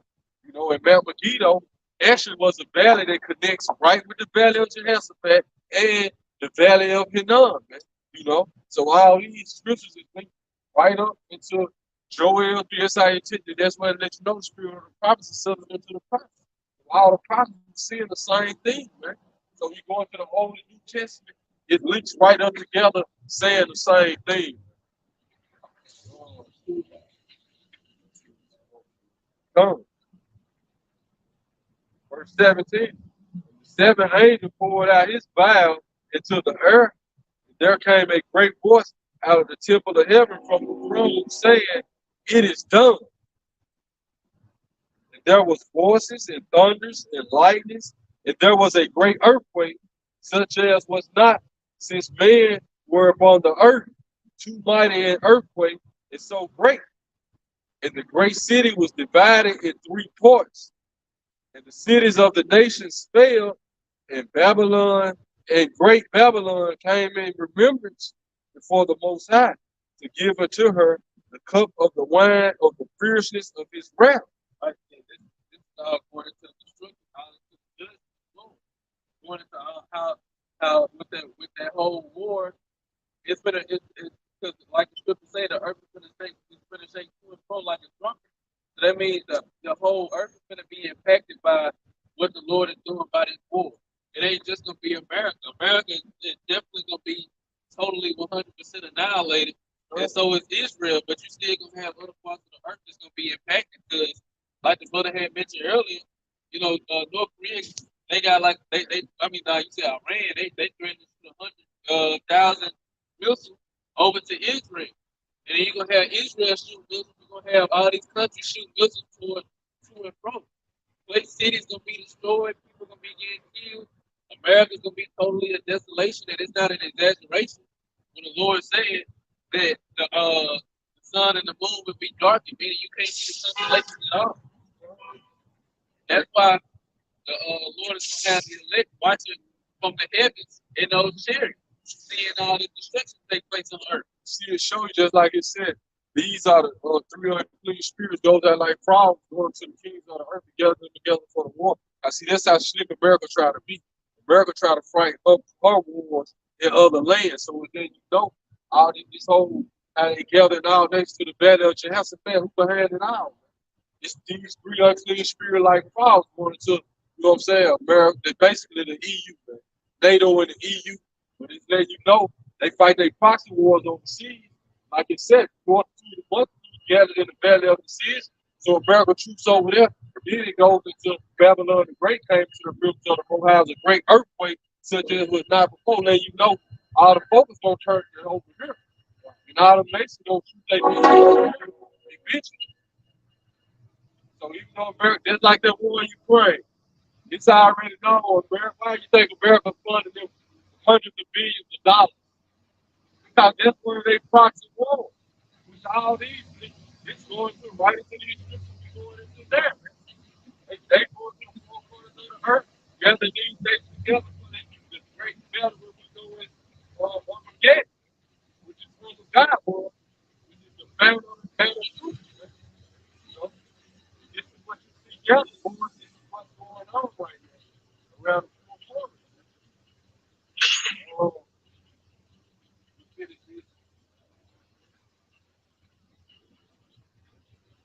Back in verse 19, Revelation 16 to 19, the great city was divided into three parts, and the cities of the nations fell. And great Babylon came to the river before the Most High to give unto her the cup of the wine of the goodness of his wrath. And every island fled away, and the mountains were not found.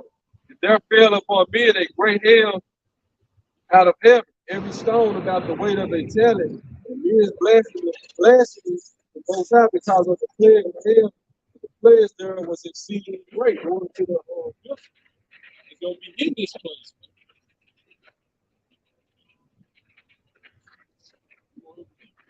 Going in there. But,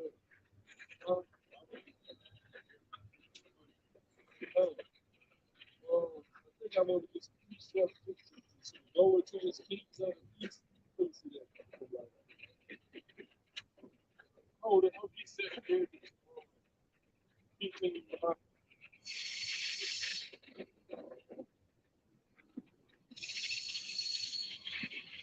matter of fact, we started verse 20, Revelation.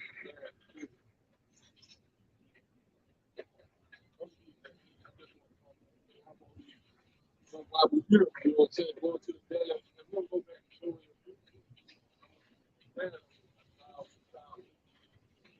what's going on right now.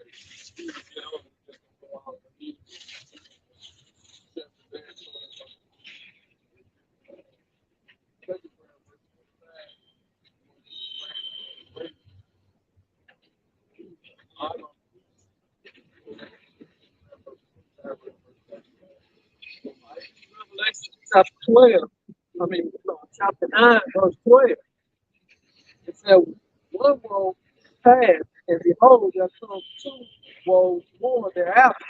Like the blue woe is passed, both woes to the world war one. It said, but more coming hereafter. In our current lifetime, we have seen World War One and World War Two happen. We currently living or seeing World War Three. And the sixth angel sounded, and I heard a voice from the four horns of the golden altar, which is before Yahweh Yahweh Shah.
All right, this is Revelation 9 and 13.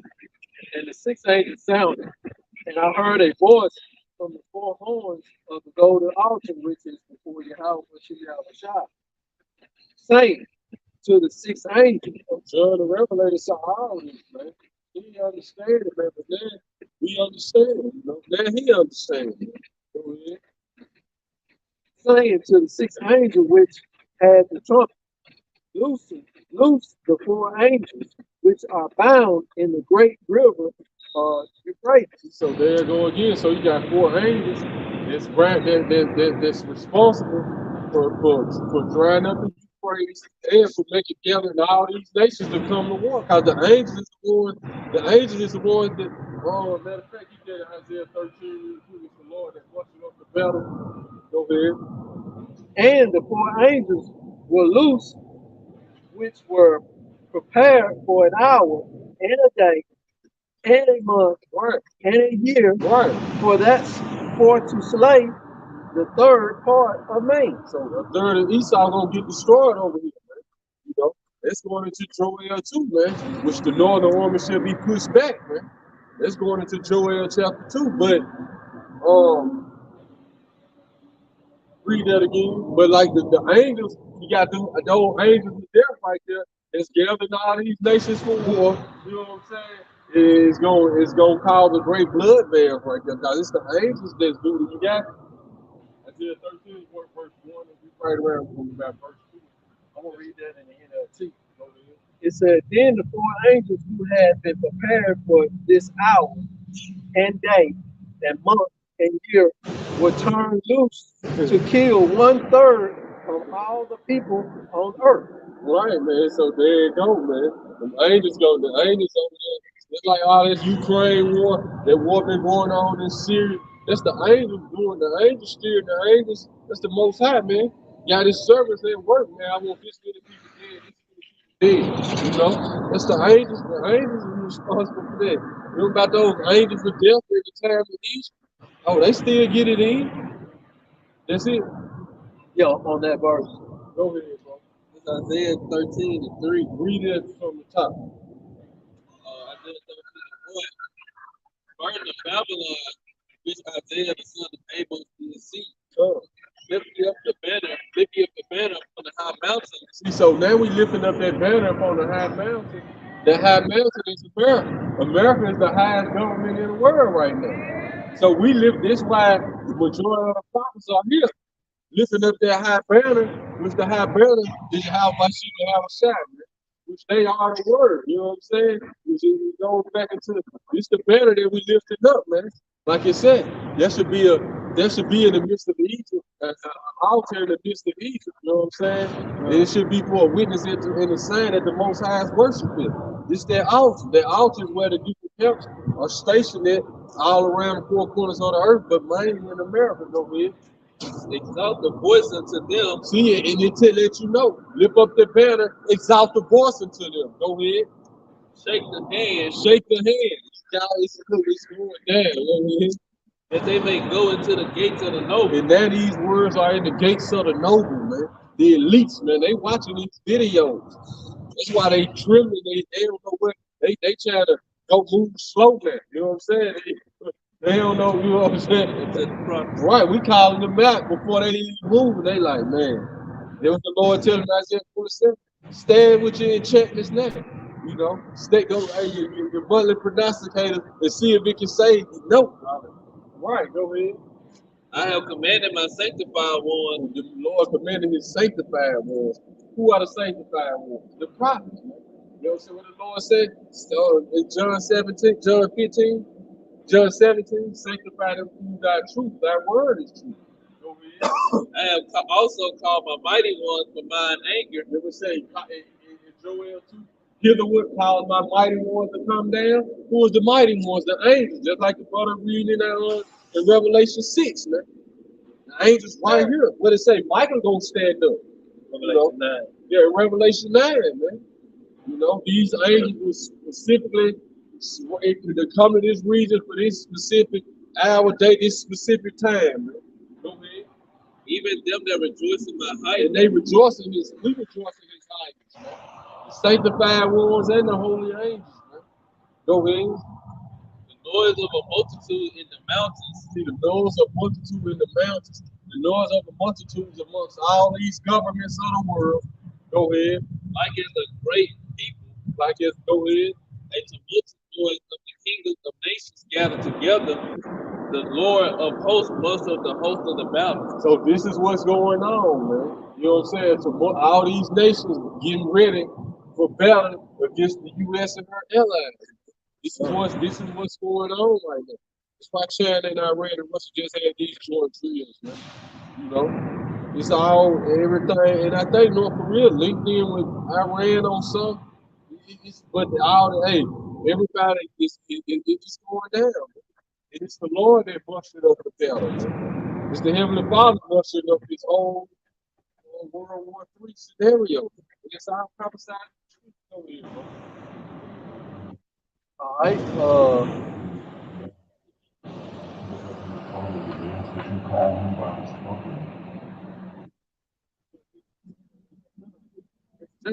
Yeah.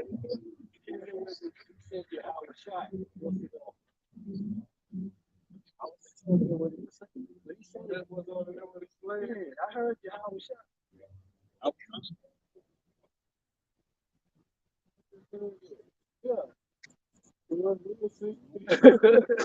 thought you had rolled around like probably 15 minutes. I heard that when I said I saw my people. All right, verse 15. It said, Cut it up. I don't know, but I when it was coming around, I heard it say, That's good ears. I heard it say you have a shot. I heard it when they came right. Yeah. All right, this is Revelation 9 and 15.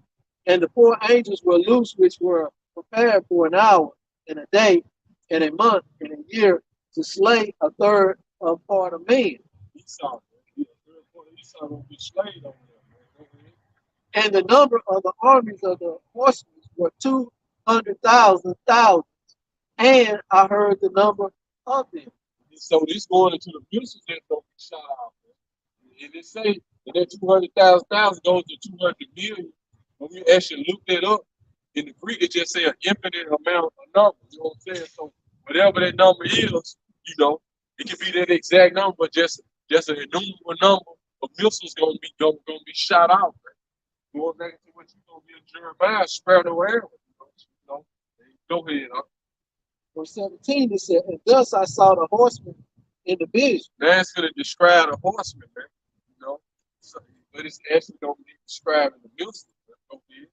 Just like I said, Iran said they'll shoot 100,000. You can look it up. Like Google that article right quick. Iran said they'll shoot 100,000 missiles on Israel. I'm talking about they said a specific number. So they said 100,000.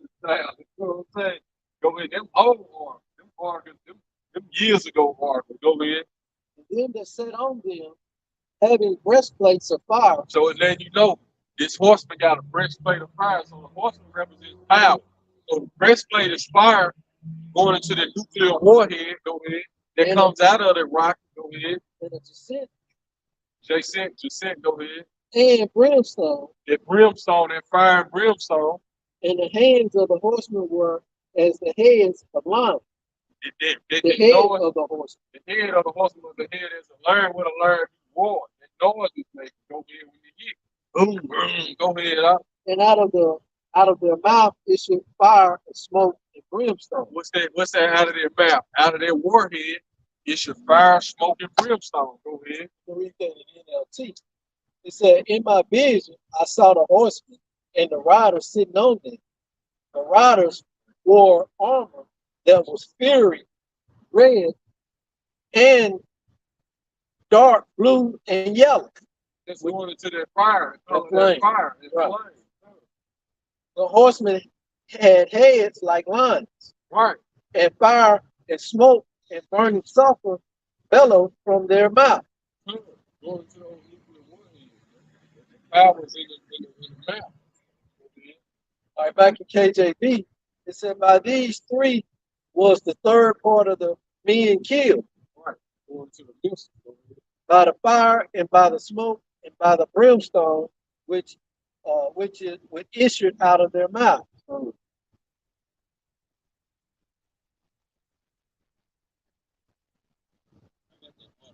Whatever power is their mouth, Just starting from 19. The power's in their mouth going to the nuclear warhead.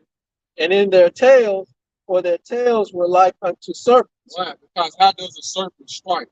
Serpent has to traject from the tail, and then it strikes you just like these nuclear missiles. These missiles, the trajectory come from the rocket, which is propelled from the bottom from the tail. Go ahead. And the head, and with them they do hurt. With them they do hurt. It's article from the Sons of Israel.com. It says What year that article was? Right. December 27th. It says, December 27, 2022 to 222. What two goes into it? Okay, done. it says in video, Iran threatens to raise Tel Aviv, destroy. What they say? Raise it even to the foundation. So Iran threatens to raise Tel Aviv. Go ahead. Destroy the Mona if Israel hits the site.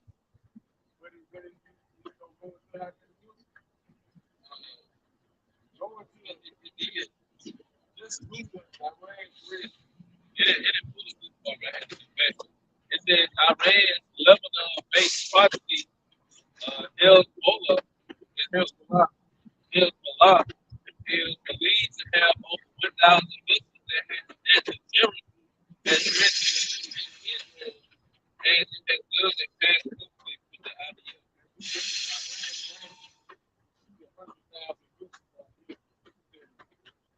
The second article says, Iran military officials, we have 100,000 missiles in Lebanon ready to hit Israel. Right. They have 100,000 missiles in Lebanon ready to hit Israel. So you hear the scripture talk about 200,000. You know what I'm saying? Iran alone said they got 100,000. You know what I'm saying? So over 100,000, which just goes to an innumerable number of missiles. You got that, bro? Let's say it.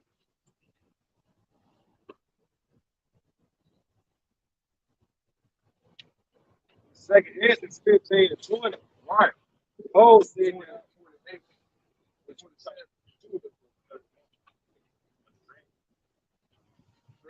I want to say the performer from the east, 27, 28.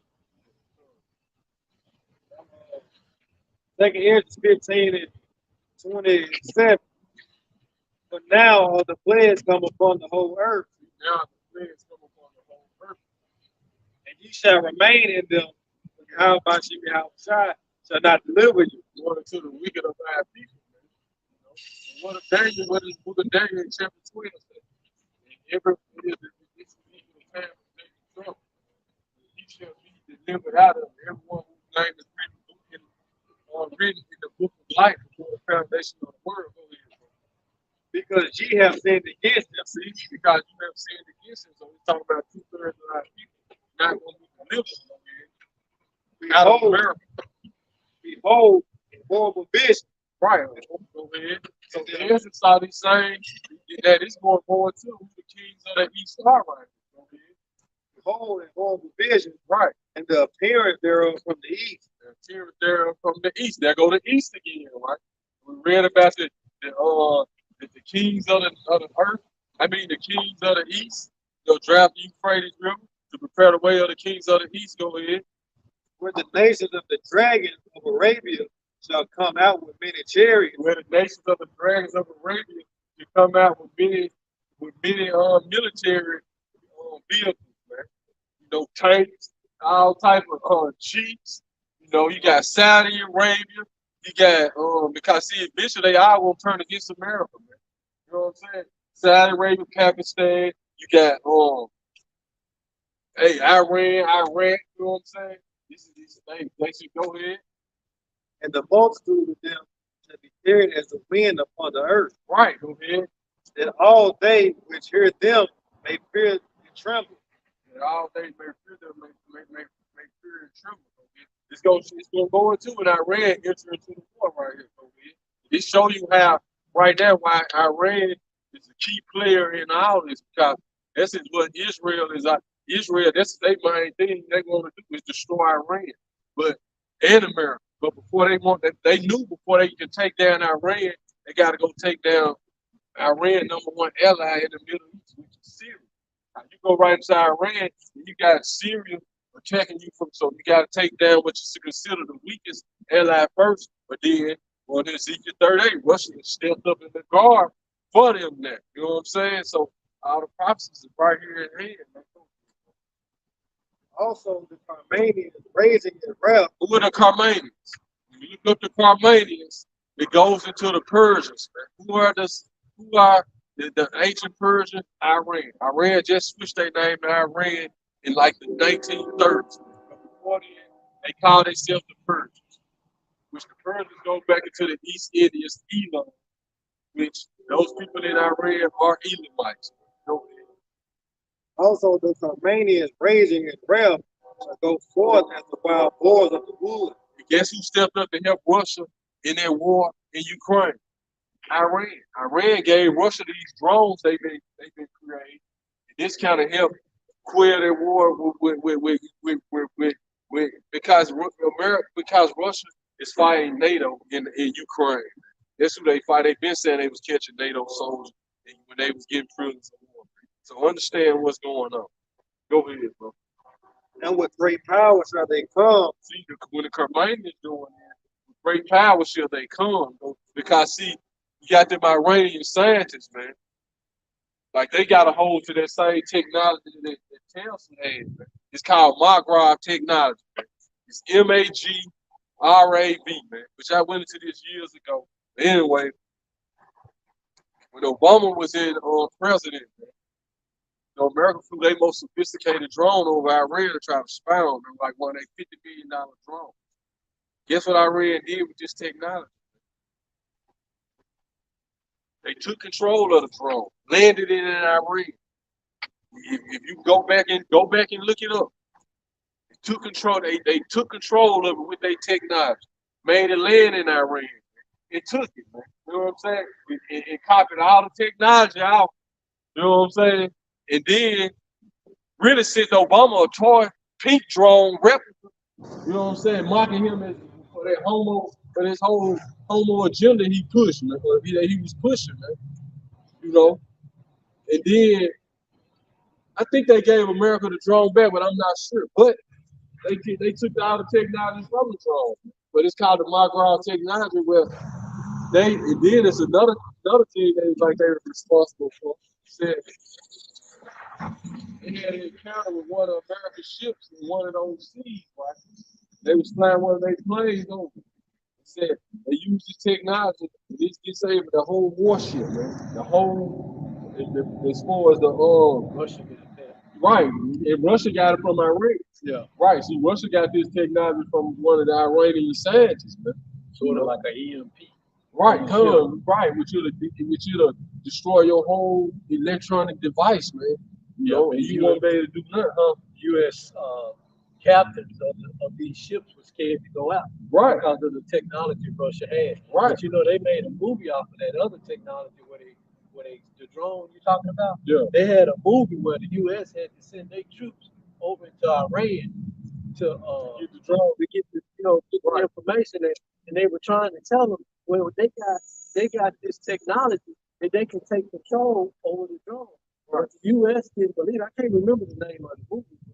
But, that job into my mind when we were telling Because even with this technology, the Iranian scientists was like, look, everybody can have free electricity with this. You know what I'm saying? Free energy. You know, and the elites is against that. Cause this is how they control the world. Man. This is how they control the world. You know, and it might be over these energy wars. They take their technology. You know what I'm saying? That's a whole nother lesson. And with great power shall they come. See, with great power should they come. Talking about the Iranians going to Iran, go ahead. This is why they stepped up and went and helped in the war with Syria. Then they stepped up and helped with the war in Ukraine. You know, go ahead. And join battle with them. See, so they, like I said, they're gonna join battle with the dragons of Arabia. Go ahead and then what? And shall waste a portion of the land of the Assyrians. Waste a portion of the land of the Syrians. Talking about America, go ahead. And then shall the dragons have the upper hand. And then shall the dragons, and see, this is when they gonna really get the upper hand when Iran pull it into the water, Carmanians, man. This is when the dragon gonna get the upper hand. Why you think they so bent on we can't let Iran get the nukes? You know what I'm saying? We can't let Iran do this, man. You know? But it's too late. Iran already got the nukes. Iran already got the technology, man. They trying to psych you out. But now Russia and Iran and China is doing joint exercise, boy. Yeah, you know, it's going to the process. When Iran joined in, Hermione fully joined in. This will make dragons gonna get the upper hand. Go ahead, the dragons of the rape, the kings of the east. Go ahead, bro. Remembering their nature, and if they shall turn themselves, conspiring together in great power to persecute. Remembering that nation. What's that nature, man? What's Israel nature? Going to the dragon of the rape. He should be a wild man. They gonna remember their nature. Cause guess what? This another thing, like when because see that petrodollar is over with, man. It's why the price of stuff so called going up. And it started to be over with that whole petrodollar deal, man. That America made a deal with Saudi Arabia in the 70s, you know, the dollar for the oil. I mean the oil for the dollar, and all the other OPEC nations agreed with it. But when Joe Biden withdrew all them troops from Saudi Arabia, from Afghanistan, guess what? What's she up? light right there, keep coming on, going on and off. I was just trying to see if it was going. Look, but anyway, when Biden withdrew all those troops from Afghanistan, man, Saudi Arabia backed over America. They pulled that whole petrodollar deal out. Then they made a deal with China, and now with the new China currency, everybody can buy their oil with it. You know what I'm saying? So this was the beginning. This is like one of them pulling away from the petrodollar deal, man. Then they made deals with Russia and all these different nations. Go ahead, bro. Because the scripture said going to have a good truth. They're gonna take up a woe to him that increases that which is not his, man, and let himself a thick clay. Should not they take up a parable against thee? You know what I'm saying? And say, woe to him that increases that which is not his. So all these nations been using America going into Obadiah. Those who eat your choice bread, they have the seed, they brought them to the poor. So they let their choice bread go to, they be using you to build up their military might, you know what I'm saying, and get them all these different technological weapons. So they gonna turn on to Then these shall be troubled and keep silence through their power. They gonna keep silence to their powers over here. and shall flee. And from the land of the Assyrians shall the enemy besiege them. See, go ahead, man. It's talking about the land of the Syrians right here, going to America. Go ahead. And consume some of them, and in their host, and in their host shall be fear and dread and strife among their king. Right, and this is fear and dread and strife amongst the kings of NATO, man, and the EU of America and their airlines. Go ahead. Behold, clouds from the east and from the north and from the south, and they are very horrible to look upon. Clouds from the east, the north, and the south, man. This represents the chariots and it represents the missiles, man. That's gonna hit, you know what I'm saying? Sending their mushroom clouds out. Go ahead. Full of wrath and storm. Full sea full of wrath and storm. Go ahead. They shall smite one another. They shall smite down in great multitudes which cause the earth, even their own storm. Blood shall be from the sword unto the belly. What's that reference?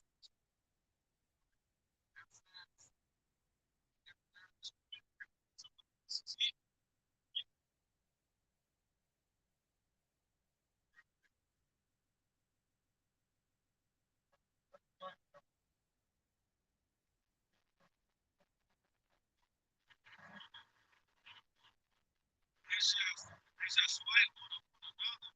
They shall smite down in great multitude upon the earth, even their own storm. And blood shall be from the sword unto the belly. From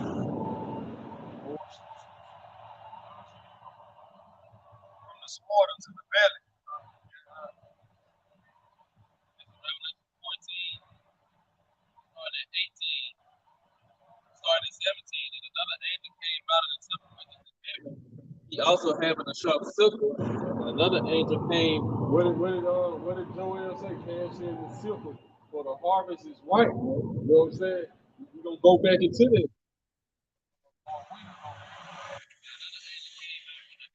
Had power over fire. It's like It's gonna bring the heat, man. You know, that angel that got the power over the fire, it's time for these missiles to go off. And guess what? It's documented that I had seen the brother an article, man. It's like when America used that atomic bomb back in the America used that atomic bomb back in World War II, 45, around in the 40s. They dropped that atomic bomb on Hiroshima and Nagasaki. Fat boy and big man, little man, fat boy and big man. Anyway, this is Kasi. It's like that energy, you know what I'm saying? However, whatever they split the atom, they enrich the uranium, whatever they do with the plutonium, the element. Anyway, there's just a whole lot of energy they gather together. You know what I'm saying? Sitting out a whole, you know what I'm saying? Cause it's like even if you see the flash, it'll flash. You know what I'm saying? So it's like a big energy source they send out. But it's like when they done it, it's like a chariot showed up. Cause it's like, nah, that was too much energy. You know what I'm saying? It's like the chariot show. It's documented though. I had sent it to Spot, man. But it's like the chariot showed up. It's like, nah, that's when you hear different generals saying the chariot show up at different sites, and then it comes like deactivated. You know what I'm saying? Basically deactivate the nuclear missiles and stuff. It's a video. I don't know who shot it off, if it was America. I believe it was America. But it was one country shot off a missile. The chariot came up and shot a green light on it. Yeah. Like if you say with the head on it. Warhead, And the missile just went up, then it just fizzled out and crashed. But playing it back in slow, you can see the chariot show up and shoot the green light out at it. Right. Because even when another thing they don't want to tell, like even when they had the space race in the 60s, you know what I'm saying? And Russia went into space first with one of their satellites. They call this satellite the Black Knight. They like all of a sudden another satellite came out of like a whole nother realm. You know what I'm saying? And just started watching. It makes you much, man. You can Google the Black Knight satellite. This is he saw the power. They like this thing that dropped out of another reel. It was like, just was like, nah, you know what I'm saying? You know, cause this one Esau started saying his nest amongst the stars. You know what I'm saying? But it's like him and the father sitting there, hey, you know what I'm saying? Sitting like, nah, you know it's only so far they can go, man. Going into when the spirit just come to. Even when Nimrod, they was building the power in the heaven, and they came there like, hold on, they wait nothing with them from their hand. Let us go, you know, cause they put they, cause see the man is powerful. You know what I'm saying? All the other nations, that's what they were doing. They tapped into their spirit on the left hand side, but it was against the Most High. You know what I'm saying? So they really was united to go against him, just like the nations are now. With their technology, cause they had technology then. You know, the technology we use there really come back from it. It's just, but it's more advanced now in our eyes, and then it's more advanced because knowledge has been increased. You know, so but anyway, They was advanced back then. yeah, right. There was some of them pyramids. I know, yeah, right. With the energy grids and stuff, right. But see, he saw and got all that, and now he more advanced. Nations more advanced with it because they learned from all that to where they is now. Right. The whole energy, with like you said, to that they got a bomb, but they just put so much energy into it and drop, man, wipe out everybody. Just like we just read. If the Most High don't come today, short, no flesh gonna be saved, man.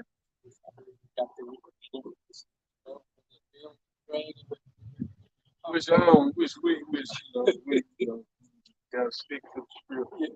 But anyway, which like you said, they did build that bomb. You know what I'm saying? Which like you said, they showed us that in science and chemistry. You can mix certain chemicals together and make a damn, you know what I'm saying? Make it explode. You know. But they, hey, we on the right hand side, man. We that bomb, man. When they go into the nuclear bomb and the atomic bomb, all that's in us anyway. That energy is, you know what I'm saying, it's already in us. Just like the radiation that disperses from a nuclear bomb. Our skin is radioactive, man. Skin is radioactive. You know what I'm saying? So that's why we get. That's why when the sun, we sit in that sun, you extracting the radiation. That's natural radiation. You know what I'm saying? But it makes us strong, but it destroys Esau. Verse 18 again. And another angel came out from the altar, which had power over fire. Had the power over fire. And cried with a loud cry to him that had the sharp sickle, saying, thrust in thy sharp sickle and gather the clusters of the vine of the earth. I'm telling you how it's shot, man. Thrust in that sharp sickle, man. Gather the vines of the earth, man. You know what I'm saying? For our grapes are fully ripe. Right, man. The grapes are fully ripe. So the grapes for salvation and the grapes for destruction, man. That what he said, that cluster that I have kept for myself, with great labor have I made it perfect. The second Ezra's 9. Go ahead. The angel thrust in his sickle into the earth and gathered the vine of the earth. Right. Cast it into the great wine press. Cast it into the great wine press. You know what I'm saying? Which is that destruction. You know, which the wine, what happened in the wine press? Then they're stumping on the grapes. You know what I'm saying? And it's just all you see is the juice. So this represents the blood there right here. What is that? What is it that the father with dying dark stuff? Edom. Done. And cast it into the great wine press of the wrath of the Most High. Right. And the wine press was trodden without the city. And the wine press was trodden without the city, man. With the city which represents the elect. You know what I'm saying? The holy city. Go ahead. And blood came out of the wine press, even unto the horse's bridle. Blood came out of the wine press, even to the horse's bridle. So tall as the horse's bridle, they just don't go into how long, man? Over 200 miles.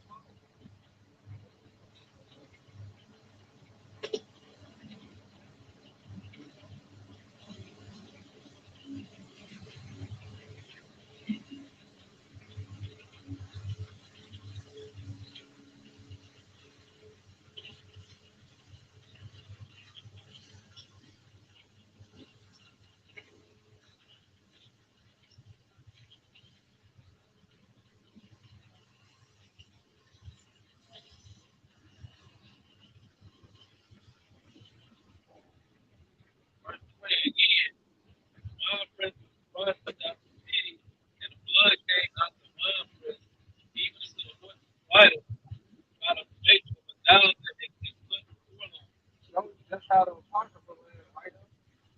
Same time. You know what I'm saying? So it's one book, man.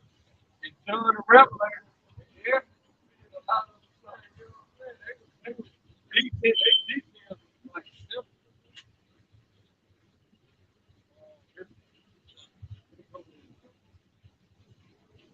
And John, they shall smite one upon another. Second Ezra 15 and 35. They, you know,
15 and 35.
Second Ezra 15 and 35. They shall smite one upon another. They,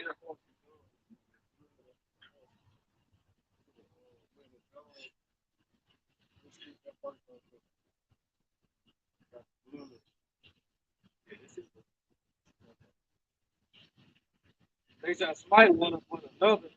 They shall smite down a great multitude of stars upon the earth, even their own stars.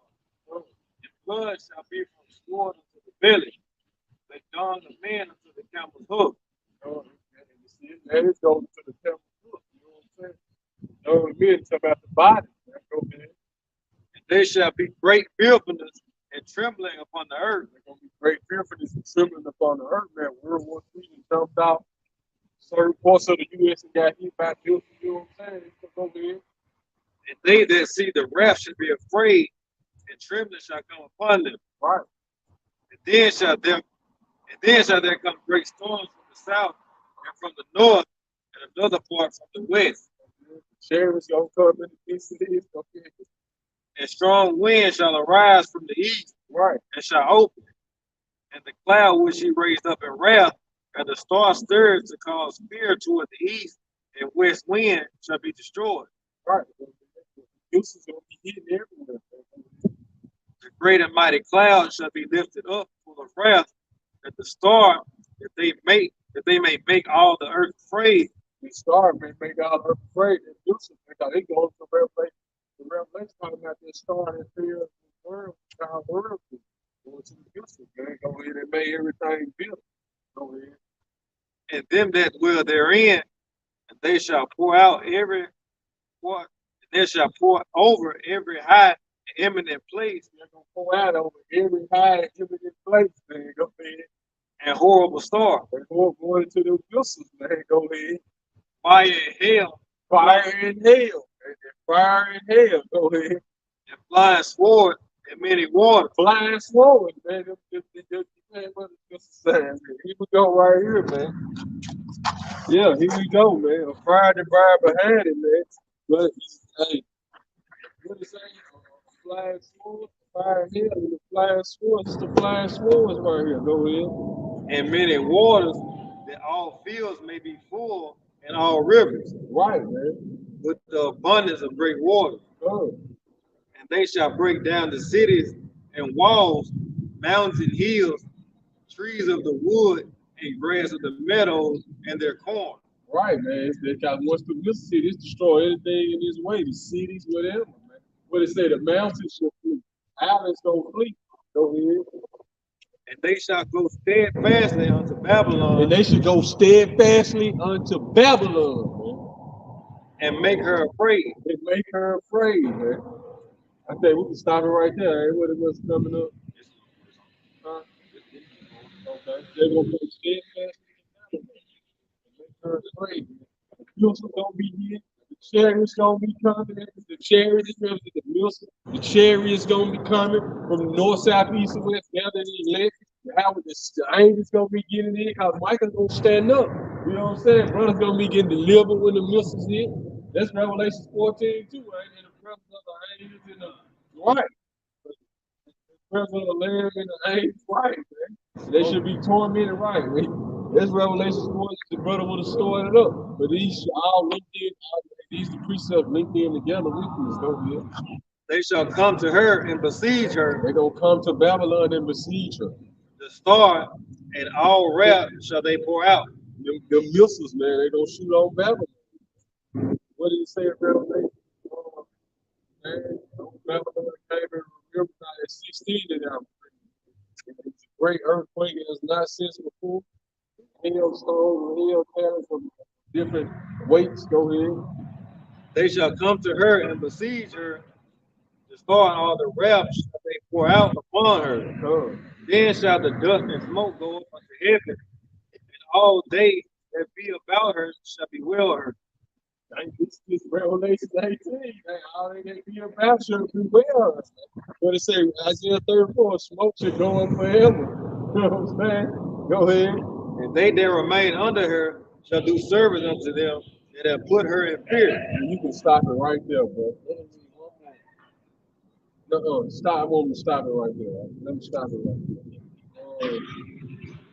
You go back to that in Joel that he won. What? Let's go back to Joel. Well, I was going into the wine prison still, and then we went into the, like you said, the blood up to the horse's right. We go into this one. Joel 3:15. The sun and the moon shall be darkened. Y'all, these scriptures link right in together, going to the third world war, the thermonuclear missiles gonna be here. The Lord gather all nations. You got the belly of, they come to the belly of the vessels. You got the 480. There was they were prepared for an hour in the time to drive the great river you can pray. You know what I'm saying? Prepare the way for the kings of it. All these scriptures link right in together with each other. Go ahead, bro. And the stars shall withdraw their shining.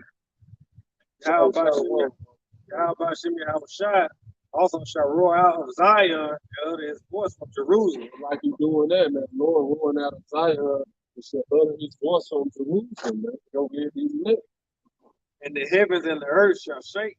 For Yahweh Bashim Yahushua will be the hope of his people. Heavens and the earth should shake, man. You got it.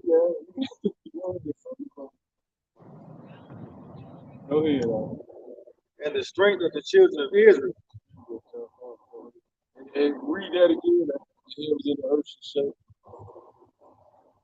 The Lord also shall roar out of Zion and utter his voice from Jerusalem. Which is lit, man. You know, we don't, hey, gonna be doing with power from on high, man. We got it now, but it's gonna get ready, man. Get ready for the Lord to turn up their switch, man. Energy, man. You know, get that warlike energy, man. That's that energy, man. That warlike energy. And the heavens and the earth shall shake. The heavens and the earth gonna shake. Geothermonuclear missiles over here. But Yahweh Bashim Yahushua will be the hope of his people. And how about shooting how gonna be the hope of the elected his people. Michael gonna stand up, man. This when Michael gonna stand up. The armies of heaven gonna stand up for the elect, man. And the strength of the children of Israel. Right. Go ahead. So shall ye know Yahweh Bashim Yahushua, your power, dwelling in Zion. Yeah, everybody gonna know, but Lord over dealing with these people on the side right here, man. They gonna be doing with power. They gonna be getting saved. They gonna be getting delivered, leading up into the chariots, man. Go ahead. My holy mountain. Right, his holy mountain Zion, man. Then shall Jerusalem be holy, and there shall no strangers pass through her anymore. This is when we get delivered. No strangers gonna pass through us anymore. And it shall come to pass in that day that the mountain shall drop down new wine, and the hills shall flow with milk, and all the rivers of Judah shall flow with water, and a fountain shall come forth from the house of Yahweh Yahushua. Continue to be established on earth after all this. Doing that throne. Obey the purposes, the prosperity, you know, the key. Everything is just gonna be flowing with milk and honey like the promised. And shall water the valley of Shittim. Oh. Egypt shall be a desolation, Egypt shouldn't do it, right? Egypt, America gonna be a desolation. and Edom shall be a desolate wilderness. This place gonna be a desolate wilderness. For the violence against the children of Judah, because they have shed innocent blood in their land. For the violence they've done against them. But Judah shall dwell forever, and Jerusalem from generation to generation. Oh, For I will cleanse their blood that they have not cleansed. For Yahweh Bashim Yahushua dwelling in Zion. well, in Zion, let's see. What you want, right? You want to still get?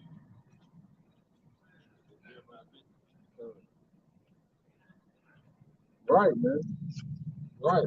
The angel, let's say the angel that's the other angel said is over fire, man. What I'm saying, the spirit is the flame of fire.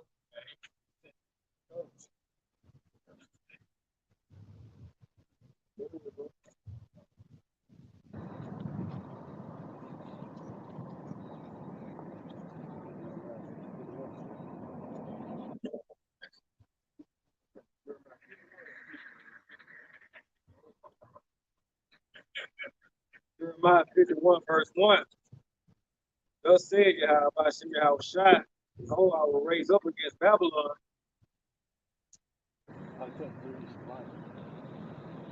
and against them that dwell in the midst of them that rise up against me a destroying wind.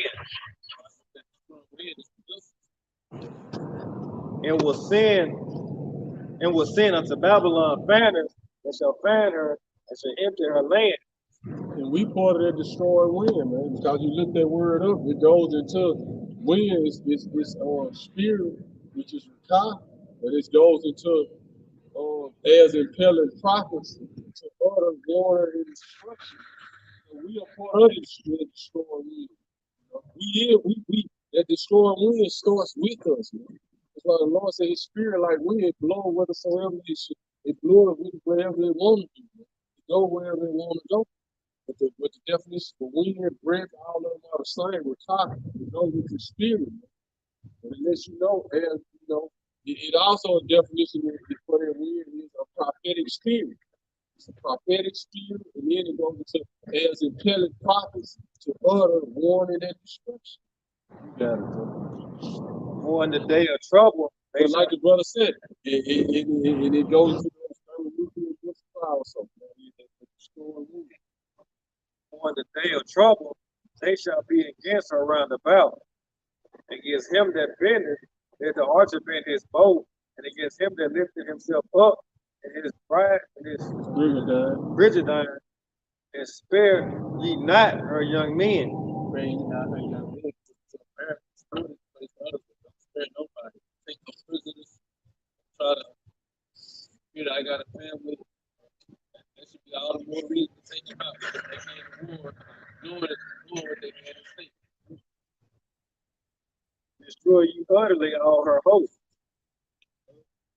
Thus the slain shall fall in the land of the Chaldeans, and they that are thrust through in the streets. For Israel hath not forsaken, nor Judah, Israel is not. for Israel hath not been forsaken, nor Judah of his power, of Yahweh Hashem Yahushua of hosts, though their land was filled with sin against the Holy One of Israel. Israel hasn't been forsaken. The Lord hasn't let none of this stuff slide that's been happening to the Israelites, even though we went off. The Lord just had to punish us, and the way He punished us, the whole world saw it, and the whole world they took advantage of Him punishing us.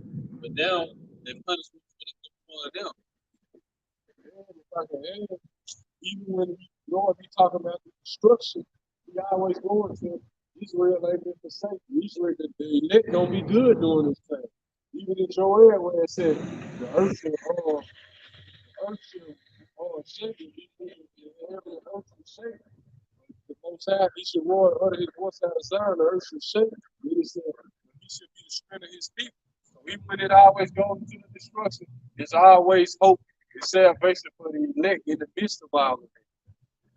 Why people who be like, well, what's going to happen to us when this happens? You got to just understand the scripture. Go ahead, bro. Flee out of the midst of Babylon, and deliver every man his soul. Be not cut off in her iniquity, but this is the time of the Lord's vengeance. He will render unto her a recompense. Babylon had been a golden cup in the Lord's hand that made all the earth drunken. So, like, even if I can say this, it said, flee out of the midst of her, man. Going into, you got to come get out of the mindset of America, man. Not flee physically, flee spiritually. Get your mind out of America, man. Get your mind on these people. Get your mind on salvation. Because if your man is caught up in America, you don't want this place to go down. You wanted to prolong and go on. And if you in that mindset, you're gonna go down right along with it. So you gotta come out of this mindset of this place. You gotta be conformed to the image of your house. Don't be conforming to the image of the beast of this world, and you're gonna go down with it, man. You know, so get out of that mindset of prosperity and okay, ain't no wrong with prosper, ain't no wrong with taking care of your family in America, but this is not a place to raise no family, man. You see what it's leading up to, man. Straight wickedness, man. So get your mind out of America. Get your mind on the kingdom, man. Your kingdom man. You want to be in the man and looking for new heavens and new earth where righteousness is. Yeah. Nations have drunken of her wine, therefore the nations are mad. See how it go right into Babylon, right after it said, flee out of her. Then you know it's spiritual, because right after it confirmed and said, Babylon has been holding up in the hand of the Lord and made all the nations drink of her philosophies. It started with the nation of Israel. They subjugated us first. Yeah. Babylon is suddenly fallen and destroyed. How for her take balm for her pain, and so she may be healed. There's nothing that can be done to bring America back to, there's nothing that can be done to make America great again. You can't even see right now. I'm talking about that's why I ain't 51 and 8. Jeremiah 51 and 8 or stuff.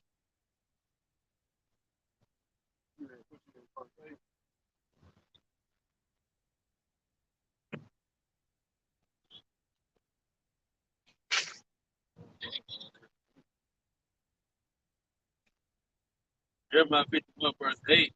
But suddenly Babylon too has fallen. Weep for her, give her medicine. Perhaps she can yet be healed. What verse 7 says? Verse 7. Babylon has It's gonna come up to verse 9 too.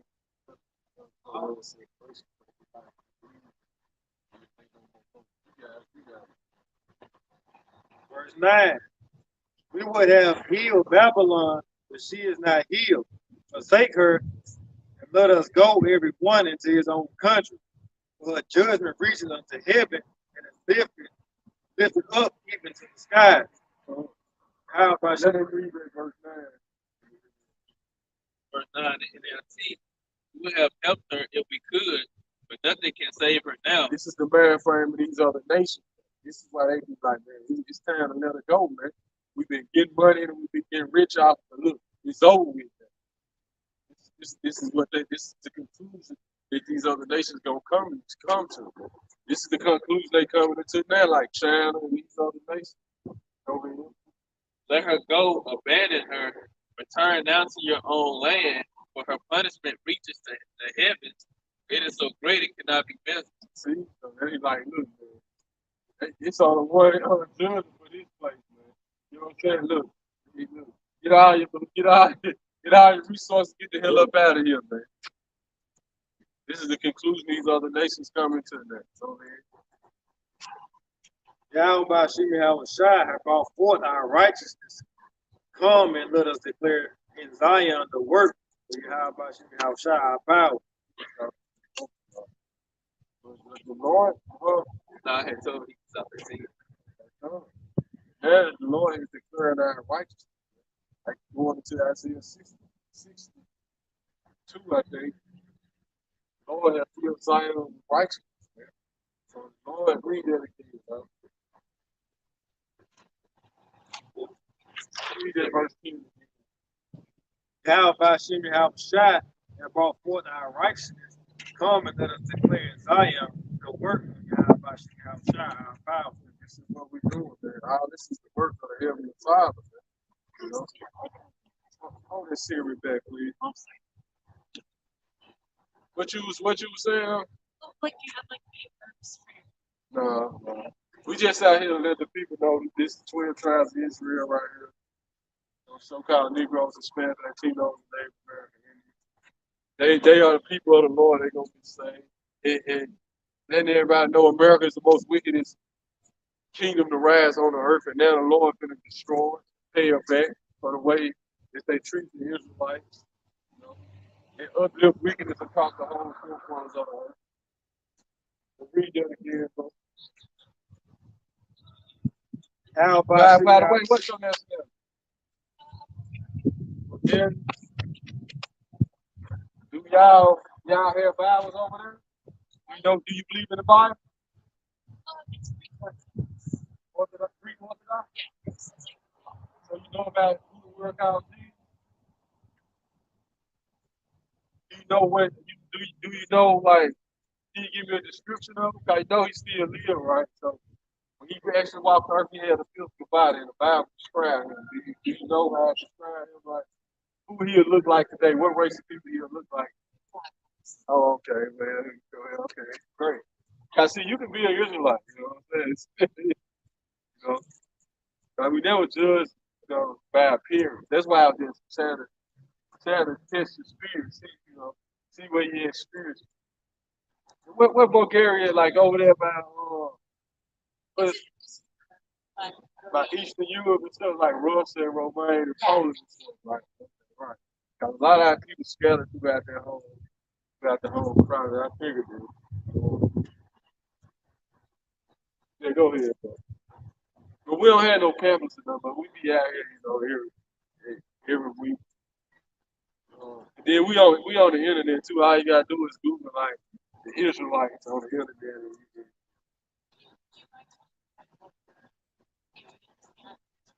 what the who?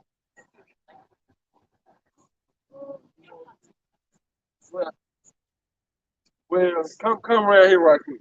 Like step. Yeah, you good. Just come around here. Just hold it back. Like see the sign right here. These are the true Israelites according to the Bible. These are the biblical names. Hold you drawing them down.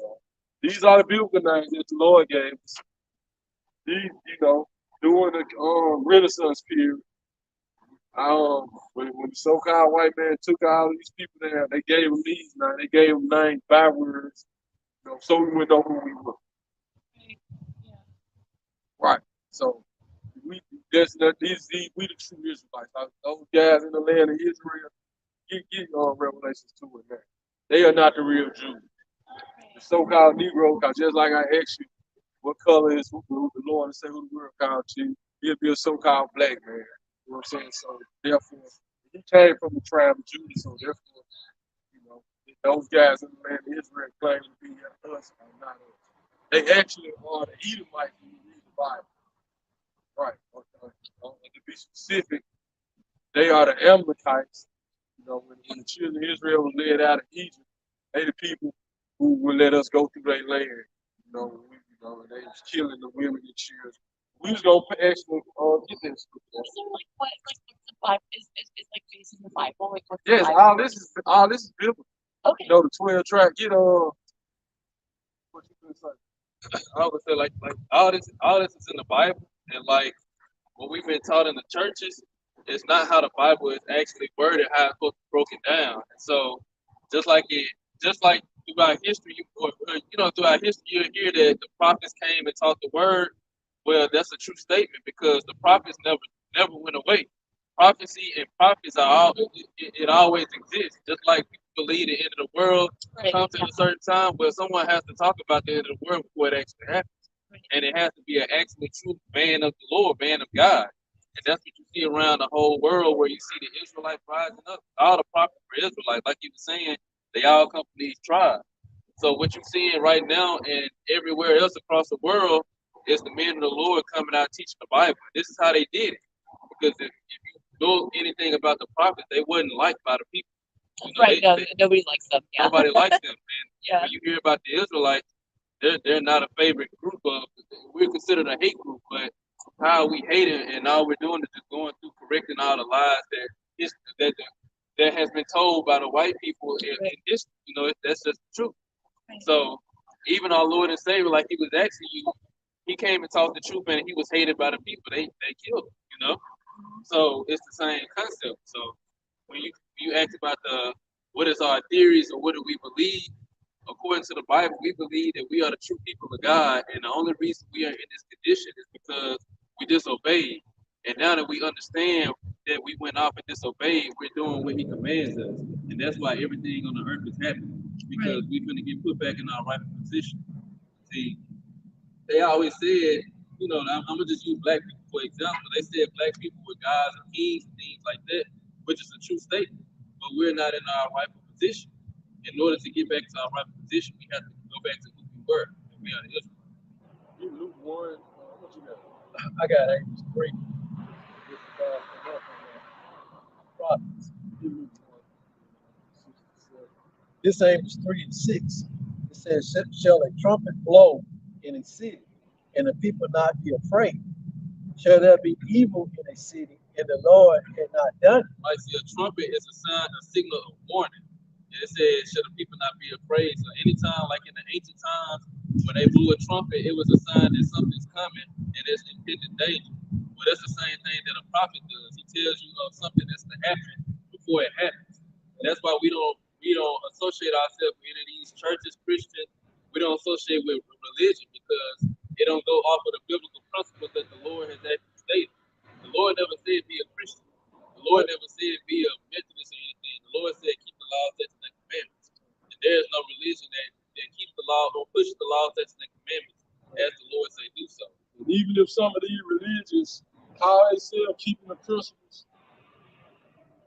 it's still not the truth because they won't like really the only people who get verse 1 in that to prove the point. These are the people who the Lord chose, like the blood was glory to.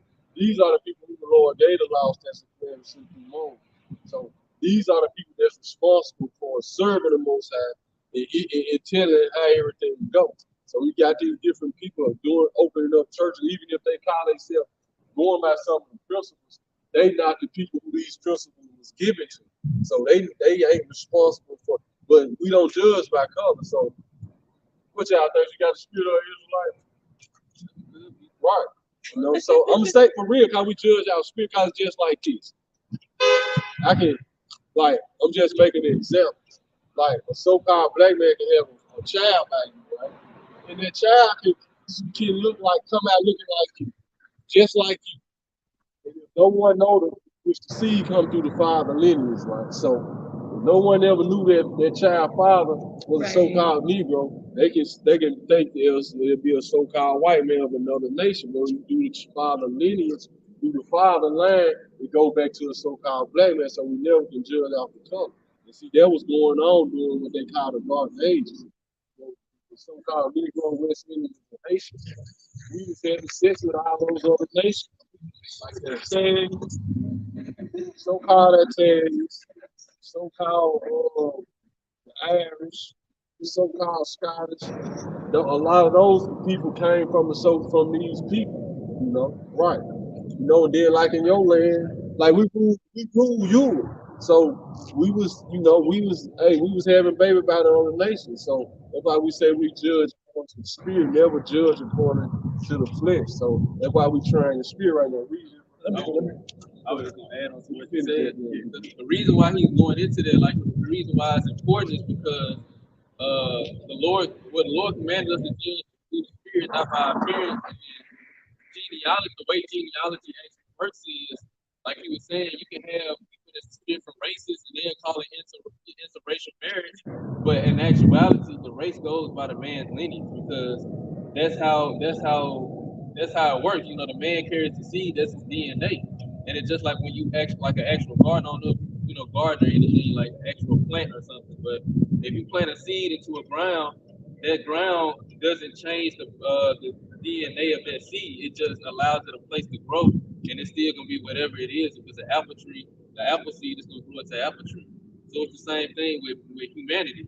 If a man, so-called black man has, a child by any other race, their race, regardless of what it looks like, will get characteristics from the mother from both races, but it still be the man. So it's still the man's genealogy.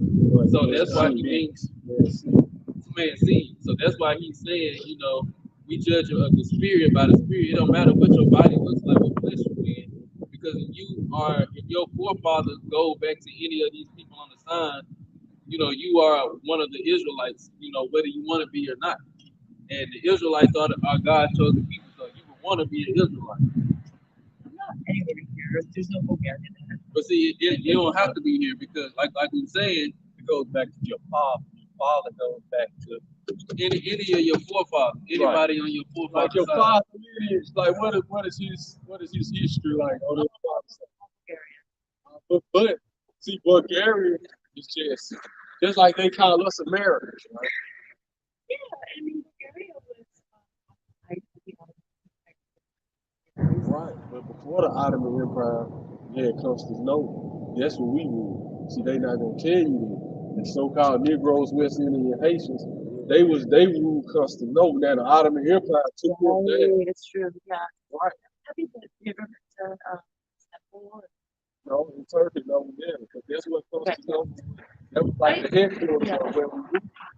I went to Istanbul Hagia Sophia, which is like it's really cool. So it's like half Muslim, half Christian, and Right. like there's like iconography of Jesus, iconography of like Muslim stuff, and it's really fucking sorry. It's very cool. Like, yeah, it's like Constantinople is a very Constantinople, it was Constantinople, then it was Istanbul, then it was Constantinople, where I was like trading back and forth, and that everybody was like having kids with everybody. Right, exactly. Like, it was like totally Right. mixed. Like, everybody denies it. Like, even Bulgaria. Like, You ever heard of like Saint Peter the Great that ruled Russia? Yeah, of course. He was a so-called black man. They're not gonna tell you that in history. Is that right? Yes, he was a so-called black man. Like most of the czars of Russia was so-called black men. Are you Yes, sure about yes, that? yes. Okay. Like like Russia, like in the different churches in Russia, they still had all the dark images. Like, you know about that, right? You know, like, yeah, that's why. See, Oh, those gonna say that's been on World too, the Black Art. right, right.